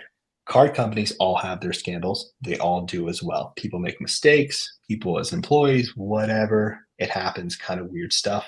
But it's pretty alarming. That's something that would is a lot of money. You know what I mean? Really cost Alan maybe like 50K to get No, I didn't even know realistically. about that. I can't believe This that. happened before all of this stuff, and there were a group of collectors. We all, because a lot of us knew, so a lot of us ran to like stop the sale, let Upper Deck know. Like there's a bunch of people, a lot of moving parts where they bought the card at a fake dollar amount, shut it down, got the card back, destroyed it, whatever, gave Alan the double. I have no idea what happened after that because I didn't follow up because it was a mess. Wow. But people forget that. But that happened. So when I saw the EPAC thing and the 750, I was like, well, you know, people have been backdooring things since the 90s. Like that's no joke, Manu. There are certain cards that were backdoored. You know what I mean? One of the most famous cards in all of Marvel Land, the elusive number 18. You know what I mean? There was only a hundred of those. No, I don't know anything about that. Okay. So I have a video. It's elusive number 18. Basically, it's from the 1998 Marvel Creator Collection, and it is of Spider-Man drawn by Mike Wieringo, who is a very Okay. famous artist by the time Mm-hmm. he passed away now. And he drew this little insert set. But in order to obtain this card, you had to assemble all the colors, all 24 inserts of all the four different colors of every insert back in the 90s. You had to find them all, and then you had to find this one card where there were only 100 of them. And if you were able to obtain the set, you could redeem the whole set with the company and get a special card sent to you that had both Stanley's auto and Mike Wieringo's auto. It's one of the most famous Marvel cards out there. It's one of the ones that people never able to obtain. It's a very difficult card to get. Wow. I wanna P&W. Yes. Oh, so he said Neo did a video on it, and I thought he was talking about the Yes. Wolverine card, but he's No, talking talking about the about the seven. lawsuit. Yes, Yeah. he did the $750,000 video. It's a beautiful video to watch, and get the information from Neo. Neo does an incredible job of Neo's the updating man. us with Yeah. everything that's happening. Rob is the man. Neo's the man. And P&W says here accurately, there's an active lawsuit, so we might get more information later. Absolutely, and it's very concerning because in that lawsuit, the individual who has been burglarized, that's definitely an understatement, who's been stolen from, he's obviously suing the person that did the damage, and he's actually subpoenaing, if you will, Upper Deck to have them lock up the accounts where some of these cards have been traded into, sold into, that haven't been mailed to their homes yet, if they're still available on EPAC, and still with Upper Deck. He's saying lock these cards up, which is just such a challenging thing. Because imagine being the people that paid for these things, the No green one's gonna do that. PMGs. They're not gonna It's like, lock anything. They paid for the man, card. The original card was stolen. All they can do is pay him the money for having the bad security. Like no one's gonna come to my door. I mean, I'm not on the list unless there was a surfer there, but I doubt it. I doubt it. I haven't looked at the full list. Apparently, it's like 40 pages long of it's different deep. like It's it's deep. deep. It's deep. It's It's deep. apparently I think Neo said it was mostly Spider-Man metal, so Andrew, what up? Hello, my man. Andrew. Thank you. Um Enter the so hashtag, please. We're giving away the yeah, what if of before a yeah, large hashtag surfer. surfer. Yes, please. Um, Yeah. what was it? Yeah, so you know, but no one's gonna take anybody else's cards away and all this weird stuff. They can't do that. But you know, what's eventually gonna happen is just gonna have to find a price point of some sort. But I doubt they get the cards. I really doubt they get the cards. I'd be surprised if that happens at all.